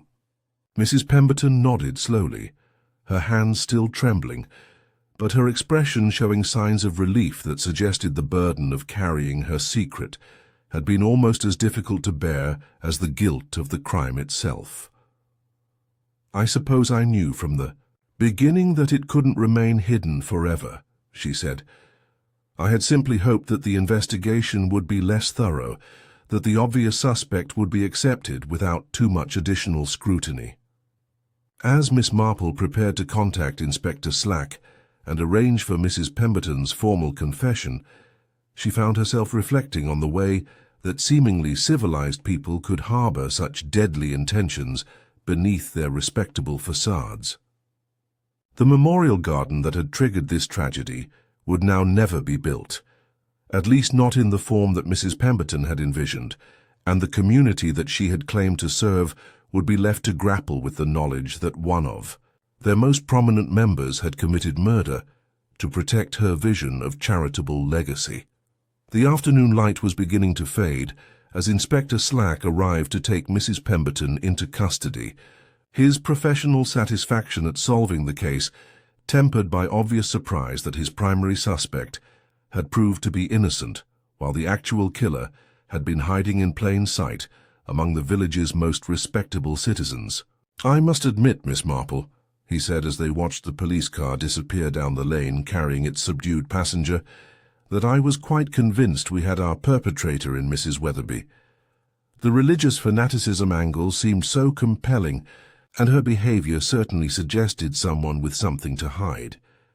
People often behave suspiciously when they're frightened," Miss Marple observed, "even when they have nothing to feel guilty about. Mrs. Weatherby's opposition to the vicar's reforms made her a natural target for suspicion, which was exactly what Mrs. Pemberton was counting on when she planned her crime. The botanical expertise angle was the key, wasn't it? Once we understood that the poison required sophisticated preparation, the list of potential suspects narrowed considerably. Miss Marple nodded, though she suspected that the case would have taken much longer to solve if Mrs. Pemberton hadn't finally decided that the strain of maintaining her deception was too great to bear indefinitely. Guilt and fear were powerful. Forces and even the most carefully planned crimes could unravel when their perpetrators were unable to live with the psychological burden of their actions. As evening settled over St. Mary Mead, bringing with it the familiar sounds and scents of village life continuing its ancient rhythms, Miss Marple found herself thinking about the nature of justice and the price that communities paid when trust was violated by those who were supposed to embody their highest values. The memorial garden that had triggered this tragedy would remain unbuilt, but perhaps the memory of Reverend Blackwood's commitment to democratic participation and community involvement would serve as a more appropriate monument to his life and work than any physical memorial could have provided. The investigation was complete, but the healing process for a community shattered by betrayal would take much longer to accomplish. In the days and weeks to come, the people of St. Mary Mead would have to come to terms with the knowledge that evil could flourish even in the most unlikely places, and that the search for truth sometimes revealed uncomfortable realities about the people they thought they knew and trusted. Yet life would continue as it always did, and new routines would eventually replace the ones that had been disrupted by tragedy. The Ladies' Auxiliary would meet again, though perhaps with different arrangements, and certainly with a deeper awareness of the fragility of the assumptions upon which community life was built. And somewhere in the careful restoration of normal activities, the village would find a way to honor both the memory of their murdered vicar and the hard-won wisdom that came from surviving the betrayal of someone they had trusted as a pillar of respectability and community service. In the weeks that followed Mrs. Pemberton's arrest and confession, St. Mary Mead struggled to come to terms with the revelation that one of its most prominent citizens had committed murder in the familiar setting of a church tea gathering. The comfortable assumptions that had governed village life for generations were challenged by the knowledge that respectability and community standing provided no guarantee against the capacity for evil, and the healing process proved to be both slow and painful for everyone involved. Miss Marple watched this process unfold with the patient attention that she brought to all aspects of human behavior, observing the various ways that people responded to the shattering of their illusions about the safety and predictability of their community. Some residents became suspicious and withdrawn, questioning their previous assumptions about neighbors and acquaintances with a wariness that had never before been part of village social dynamics. Others seemed determined to restore normalcy as quickly as possible, treating the tragedy as an aberration that could be overcome through the deliberate resumption of familiar routines and traditional activities. The Ladies' Auxiliary eventually resumed its meetings, though the venue was moved from the parish hall to various members' homes in an effort to avoid the disturbing associations that had come to surround the original location. The Memorial Garden project was quietly abandoned, its funding redirected toward the church roof repairs that Reverend Blackwood had championed during his final weeks of life.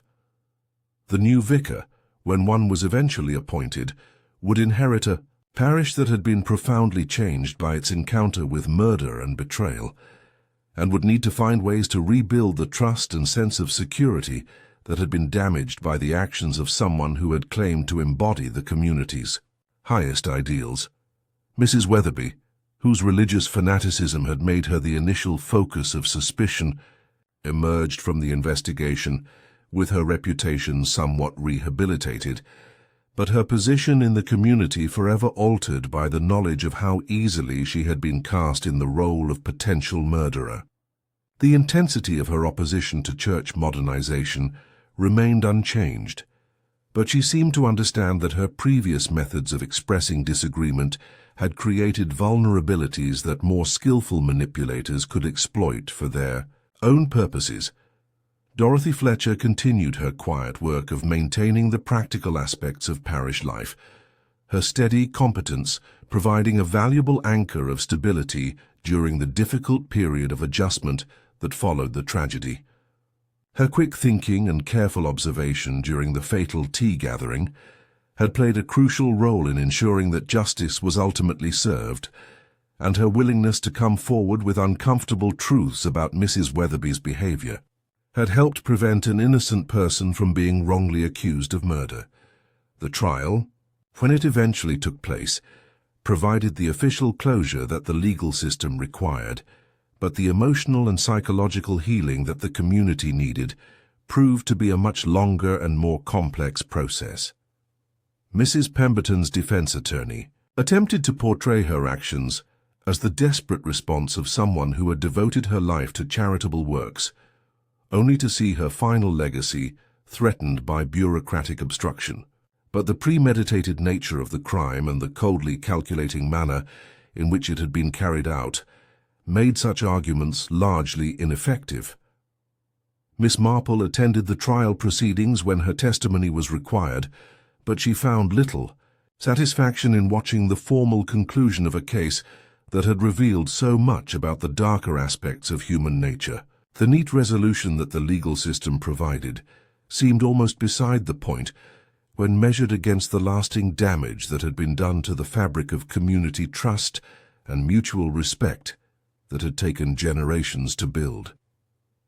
In her quieter moments as autumn gave way to winter, and the village settled into the contemplative rhythms that marked the approach of the year's end, Miss Marple found herself reflecting on the lessons that the case had provided about the nature of evil and the way it could flourish even in the most unlikely settings. The memorial garden that had triggered the tragedy would have been a thing of beauty, a lasting contribution to the community's spiritual and aesthetic life, but the obsessive need to control every aspect of its creation had transformed a generous impulse into something twisted and destructive.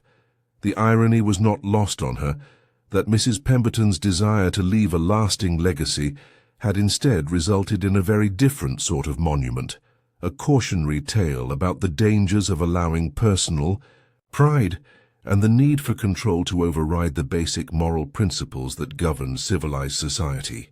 The memorial garden would never be built, but the memory of what had happened when charitable impulses became corrupted by darker motivations would serve as a more enduring, if less pleasant, reminder of the case and its consequences. Dr. Haydock, whose professional involvement in the case had provided crucial evidence about the sophistication of the murder method, observed that the technical aspects of the crime had revealed a side of Mrs. Pemberton that none of her neighbors had suspected. The image of the charitable village matron had concealed someone with the knowledge and equipment necessary to prepare deadly poisons, and the cold-blooded determination to use them when her plans were threatened.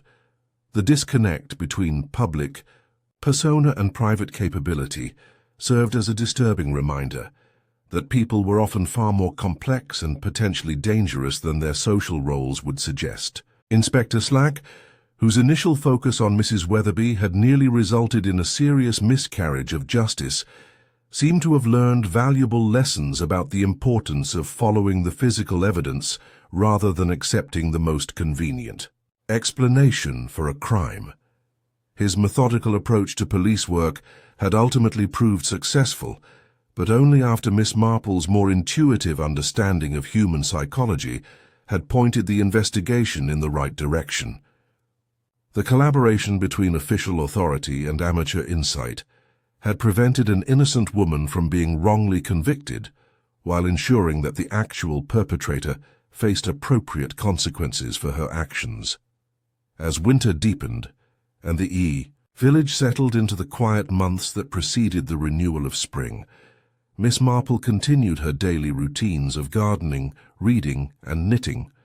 but with a deeper awareness of the complexity and fragility of the social bonds that held communities together. The comfortable predictability of village life had been restored on the surface, but everyone who had lived through the tragedy carried with them the knowledge that such predictability could be shattered without warning by the actions of someone they had trusted and respected. The church bells continued to chime their ancient patterns, calling the faithful to worship and marking the passage of time with the same reliability that had characterized their voice for centuries. But for those who remembered the morning when death had come to the parish hall disguised as nothing more threatening than afternoon tea among friends, the sound of those bells would forever carry undertones of loss and the hard-won wisdom that came from surviving betrayal by someone who should have been above suspicion.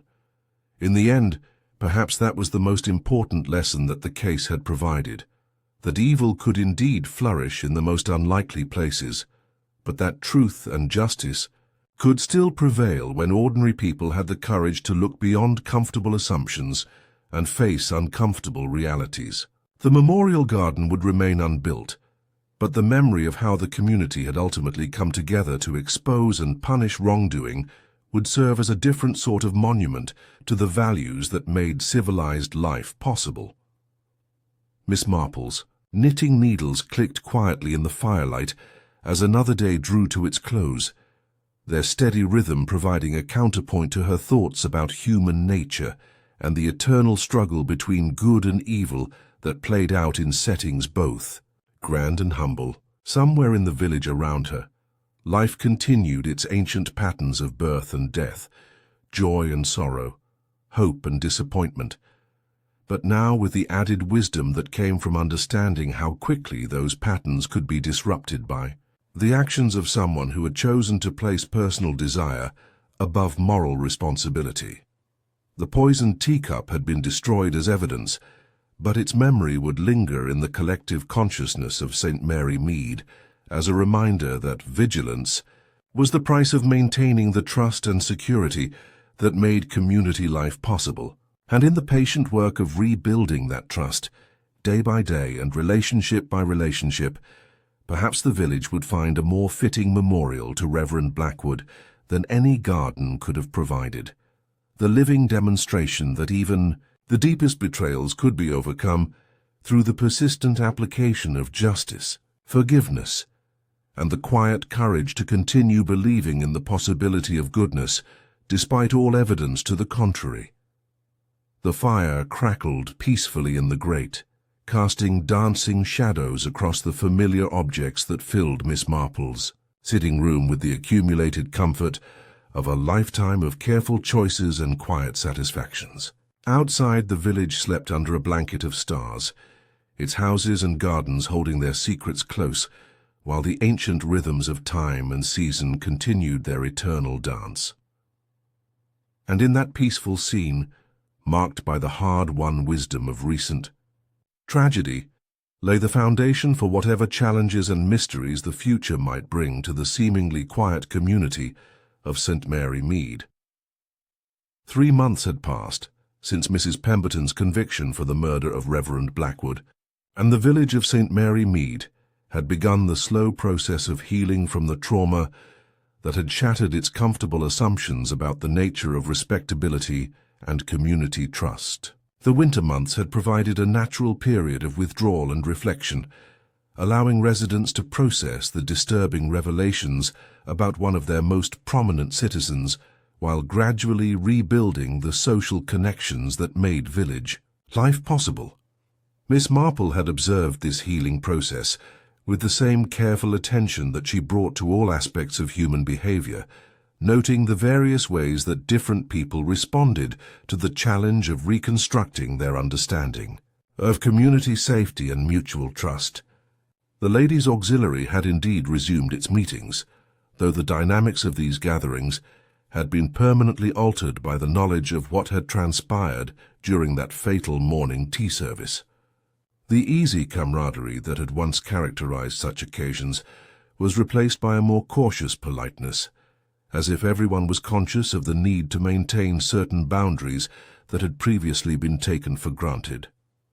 Dorothy Fletcher had emerged from the ordeal with her reputation for practical competence enhanced rather than diminished, her quick thinking and careful observation having played a crucial role in ensuring that justice was ultimately served. She had taken over many of the organizational responsibilities that had previously fallen to Mrs. Pemberton, managing the practical details of parish life with the same steady efficiency that had made her indispensable to the community for so many years.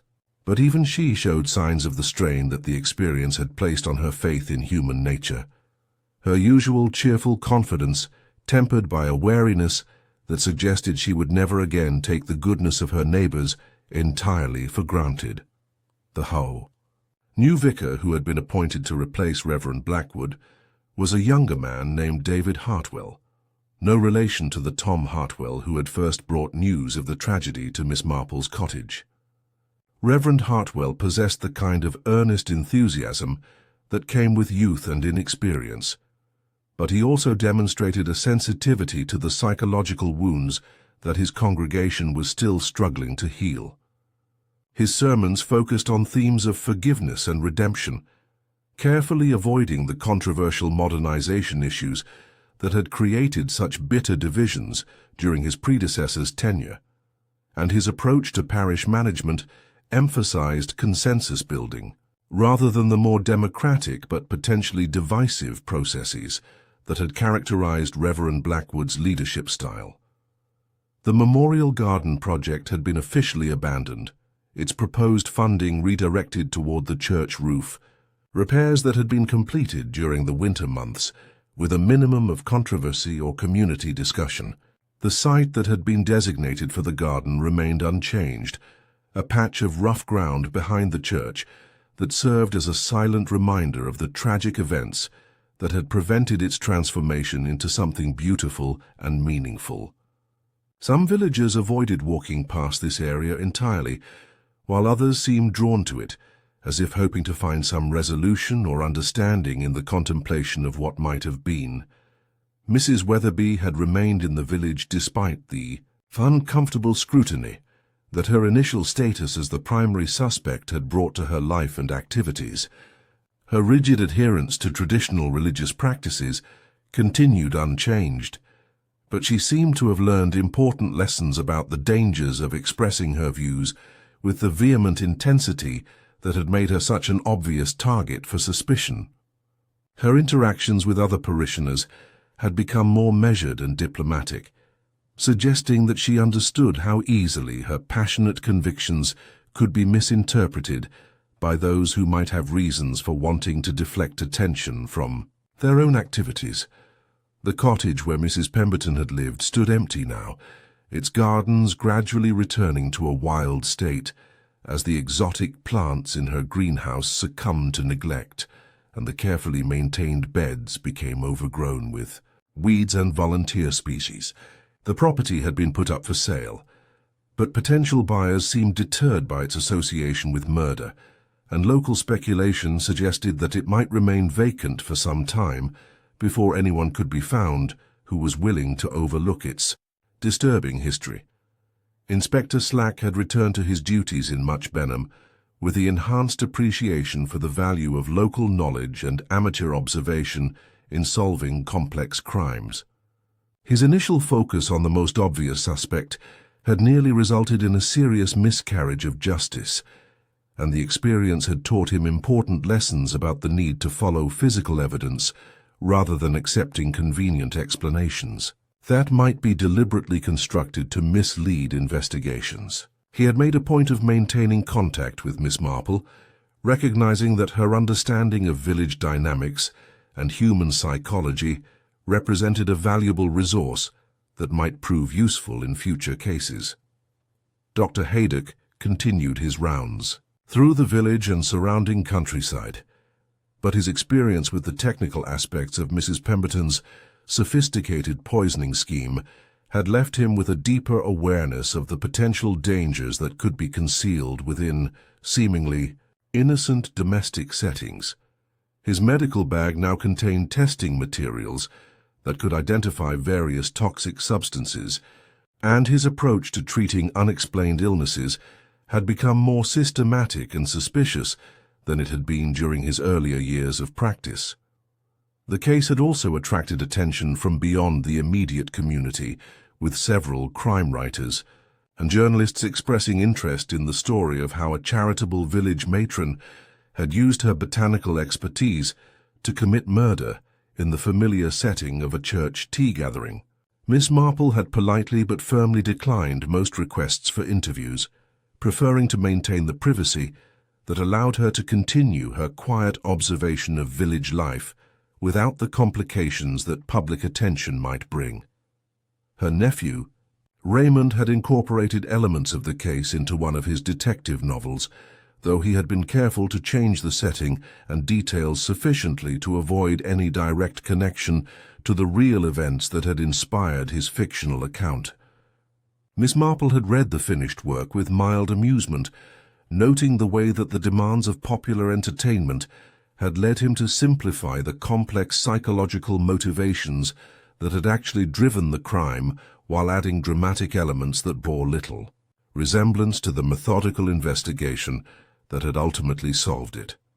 The approaching spring brought with it the usual signs of renewal and regeneration that marked the annual cycle of rural life. But for the residents of St. Mary Mead, these familiar harbingers carried added significance as symbols of the community's gradual recovery from the trauma that had disrupted its peaceful existence.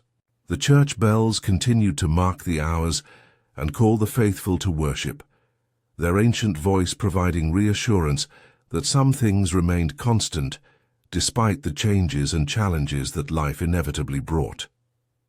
Miss Marple's garden began to show the first tentative signs of new growth, and she found herself looking forward to the coming season with the same quiet anticipation that had marked her approach to spring for so many years.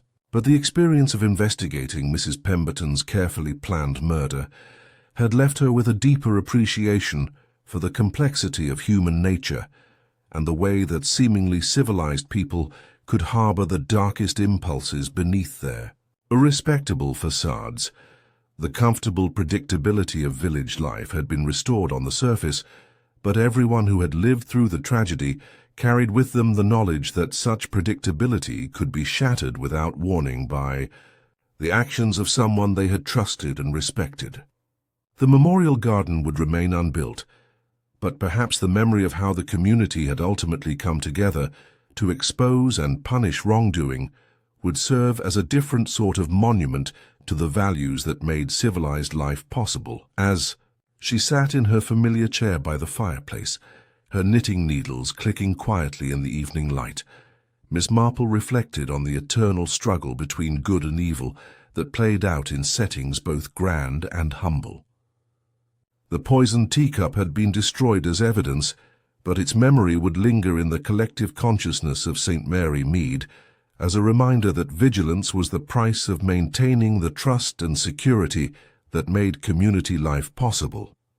The investigation had revealed uncomfortable truths about the capacity for deception and manipulation that could exist within even the most respectable members of society, but it had also demonstrated the power of careful observation, patient analysis, and the courage to pursue truth even when it led to disturbing conclusions about people who had been trusted and admired. In the patient work of rebuilding community, trust day by day and relationship by relationship, the village was finding a more fitting memorial to Reverend Blackwood than any garden could have provided, the living demonstration that even the deepest betrayals could be overcome through the persistent application of justice, forgiveness, and the quiet courage to continue believing in the possibility of goodness, despite all evidence to the contrary. The lessons learned from the case extended beyond the immediate community to touch on fundamental questions about human nature and the social structures that attempted to channel individual desires toward constructive rather than destructive ends. Mrs. Pemberton's transformation from charitable benefactor to calculated killer illustrated the thin line that separated civilized behavior from barbarism, and the ease with which seemingly noble impulses could become corrupted when personal pride and the need for control overrode basic moral principles. The sophisticated nature of her crime had also raised disturbing questions about the potential misuse of specialized knowledge and access to dangerous materials. The same botanical expertise that had allowed her to cultivate rare and beautiful plants had provided the means for preparing deadly poisons, and the equipment that supported her horticultural pursuits had been turned to murderous purposes with chilling efficiency. These revelations had prompted some residents to view their neighbors' hobbies and interests with new suspicion, wondering what other seemingly innocent activities might conceal dangerous potential. The village's amateur chemists found themselves subjected to curious inquiries about their laboratory equipment, while those who maintained extensive herb gardens endured pointed questions about the properties of their more exotic specimens. But such suspicions gradually faded as the immediate shock of the revelations gave way to a more balanced understanding of the exceptional nature of Mrs. Pemberton's actions. The vast majority of people who possessed specialized knowledge or access to potentially dangerous materials used them for entirely legitimate purposes, and the fear that every hobby might conceal sinister intent proved to be both impractical and psychologically exhausting to maintain. The case had also provided valuable insights into the investigative process itself, demonstrating the importance of maintaining open minds and following evidence wherever it might lead, rather than accepting the most convenient or obvious explanations for complex crimes. Inspector Slack's initial focus on Mrs. Weatherby had been entirely reasonable given her known conflicts with the victim and her suspicious behavior following his death, but it had also illustrated the dangers of tunnel vision and the need to consider multiple possibilities simultaneously. Miss Marple's more intuitive approach, based on careful observation of human behavior and deep understanding of village social dynamics, had ultimately proved crucial in identifying the actual perpetrator and preventing a serious miscarriage of justice. The collaboration between official authority and amateur insight had demonstrated the value of diverse perspectives in solving complex problems, and the lessons learned from this cooperation might prove useful in addressing future challenges that required both professional expertise and local knowledge. The technical aspects of the crime had provided Dr. Haydock with valuable experience in forensic analysis that enhanced his ability to identify similar cases should they arise in the future. His recognition of the sophisticated chemical preparation that had been used to concentrate the plant-based poison had been crucial in narrowing the field of potential suspects to those with the necessary knowledge and equipment, and his detailed analysis of the victim's symptoms had provided important evidence about the timing and method of administration. The legal proceedings that had followed Mrs. Pemberton's confession had also offered important lessons about the presentation of complex scientific evidence to judges and juries who might lack the technical background necessary to understand sophisticated criminal methods.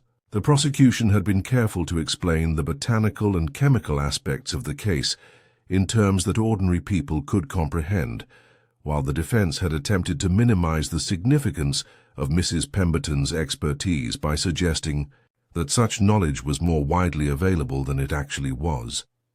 The verdict had ultimately turned on the jury's assessment of the premeditated nature of the crime and the callous manipulation of community trust that Mrs. Pemberton's actions had represented. Her attempt to frame Mrs. Weatherby for the murder had been seen as particularly reprehensible, adding an additional layer of moral condemnation to what was already a serious criminal offense. The sentence that was imposed reflected the court's recognition of both the gravity of the crime and the exceptional circumstances that had surrounded it. Mrs. Pemberton's advanced age and previously unblemished reputation had been taken into account, but these mitigating factors had been outweighed by the calculated nature of her actions and the devastating impact they had had on community trust and security. As the seasons turned and life gradually returned to something resembling normalcy, the residents of St. Mary Mead found themselves changed by their encounter with murder and betrayal in ways that would influence their approach to community life for years to come. The easy assumptions about the inherent goodness of respectable neighbors had been replaced by a more nuanced understanding of human complexity, while the comfortable belief in the predictability of village life had given way to an awareness of the unexpected challenges that could arise without warning. Yet these changes, disturbing as they were, also brought with them certain benefits in the form of increased vigilance, enhanced mutual support, and a deeper appreciation for the fragility of the social bonds that held communities together. Residents who had survived this crisis emerged with stronger relationships and better understanding of the importance of looking out for one another, while their shared experience of trauma and recovery created new connections that transcended the traditional boundaries of class, age, and social position.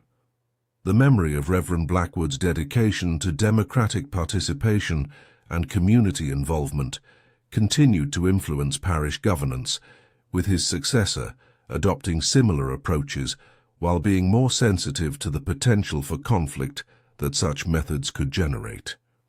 The lessons learned from the Memorial Garden controversy had not been forgotten, and future charitable projects would be managed with greater attention to the balance between individual vision and collective input. The church itself had been subtly transformed by the tragedy that had occurred in its shadow, with new security measures and procedural safeguards implemented to prevent similar incidents from occurring in the future.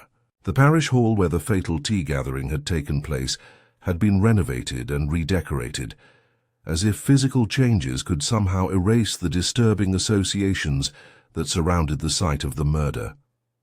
But perhaps the most significant legacy of the case lay in the enhanced appreciation for truth and justice that had emerged from the community's struggle to understand and respond to Mrs. Pemberton's betrayal. The patient work of investigation and analysis that had ultimately exposed her guilt had demonstrated the importance of refusing to accept easy answers or convenient explanations when serious questions remained unresolved. Miss Marple's role in solving the case had earned her a new level of respect and recognition within the village, though she continued to maintain the modest demeanor and quiet lifestyle that had always characterized her approach to community involvement. Her success in identifying the real killer and preventing an innocent person from being wrongly convicted had established her reputation as someone who could be trusted to see through deception and manipulation to the truth that lay beneath. This reputation would prove valuable in the years that followed, as other mysteries and challenges arose that required the kind of careful observation and analytical thinking that Miss Marple had demonstrated during the investigation of Reverend Blackwood's murder. The residents of St. Mary Mead now knew that they possessed a resource of exceptional value in their elderly neighbor, who knitted by the fire and tended her modest garden with such apparent simplicity. The case had also contributed to the broader understanding of domestic crime and the ways that seemingly ordinary people could commit extraordinary acts of violence when driven by sufficient motivation.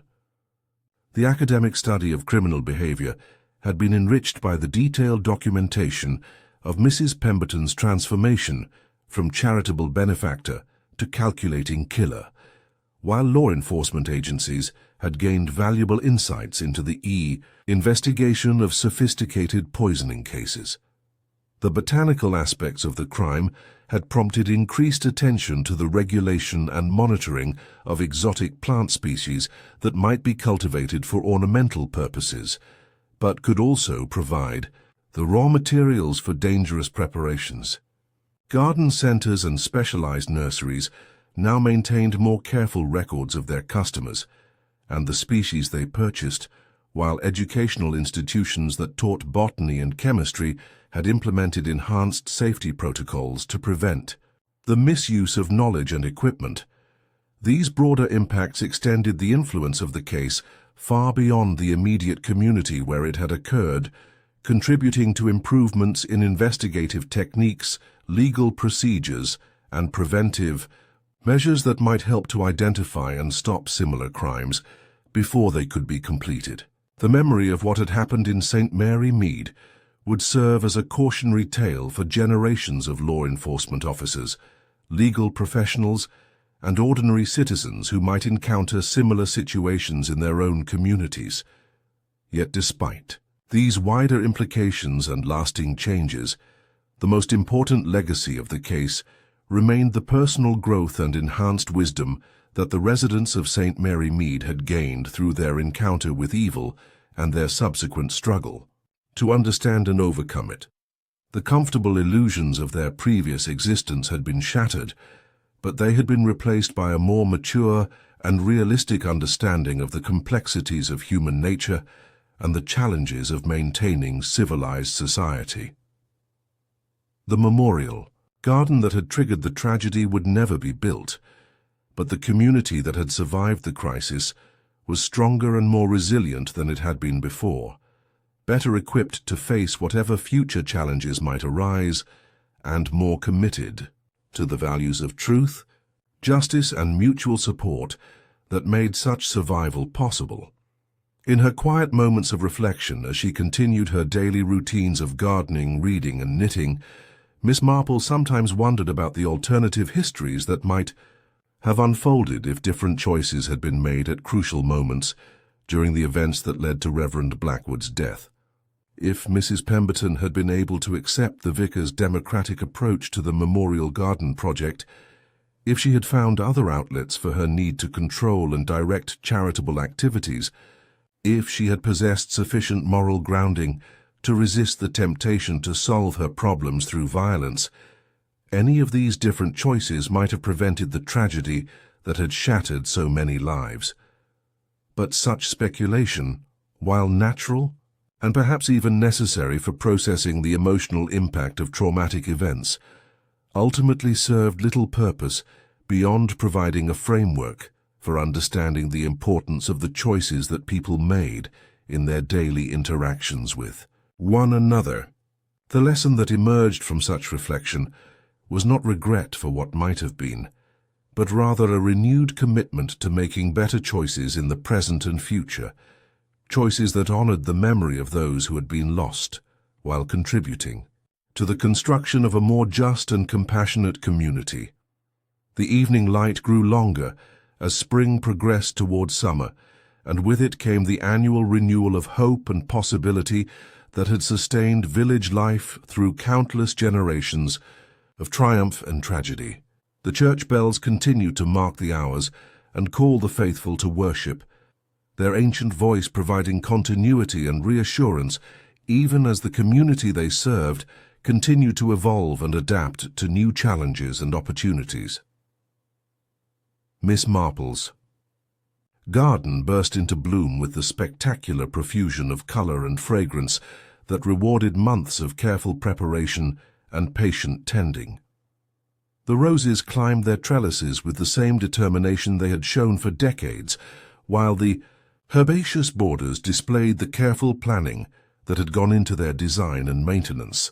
But even as she enjoyed the beauty of her horticultural achievements, she remained conscious of the darker knowledge she had gained about the potential misuse of botanical expertise and the way that innocent hobbies could be transformed into instruments of evil when wielded by those who had lost their moral compass. The familiar rhythms of village life continued their ancient patterns, marked by births and deaths, celebrations and sorrows, the endless cycle of human experience that had played out in similar communities for centuries. But now these rhythms carried an additional layer of meaning, informed by the hard-won wisdom that had emerged from the community's encounter with betrayal and its subsequent struggle to rebuild trust and security. The poisoned teacup would be remembered as a symbol of how evil could disguise itself in the most innocent and familiar forms, but it would also serve as a reminder of the power of truth and justice to triumph over deception and manipulation when ordinary people possessed the courage to seek uncomfortable answers to difficult questions. In that dual legacy lay both warning and hope, caution about the dangers that could lurk beneath respectable facades, and confidence in the human capacity to recognize and respond to such dangers when they emerged. As another day drew to its close, and the lights began to appear in windows throughout the village, Miss Marple reflected on the eternal nature of the struggle between good and evil that played out in every human heart and every human community. The specific details of Mrs. Pemberton's crime were unique to St. Mary Mead and the particular circumstances that had surrounded Reverend Blackwood's murder, but the fundamental moral questions that the case had raised were universal and timeless. The investigation had revealed that evil could indeed flourish in the most unlikely places, but it had also demonstrated that truth and justice could still prevail when ordinary people had the patience to observe carefully, the wisdom to analyze thoughtfully, and the courage to act on their convictions, even when doing so required them, to challenge powerful individuals and comfortable assumptions. In the quiet satisfaction of that knowledge, and in the gradual healing of a community that had been wounded but not destroyed by its encounter with murder, lay the foundation for whatever future challenges and mysteries might arise in the seemingly peaceful village of St. Mary Mead. The memorial garden would remain unbuilt, but the memory of how justice had ultimately triumphed would serve as a more enduring monument to the values that made civilized life possible and the vigilance that was required to protect them from those who would corrupt or destroy them for personal gain. The fire burned low in the grate as Miss Marple set aside her knitting and prepared for another night's rest, secure in the knowledge that she had played her part in ensuring that truth and justice had prevailed over deception and murder, and confident that the community she served would be stronger and more resilient as a result of the trials they had endured and overcome together.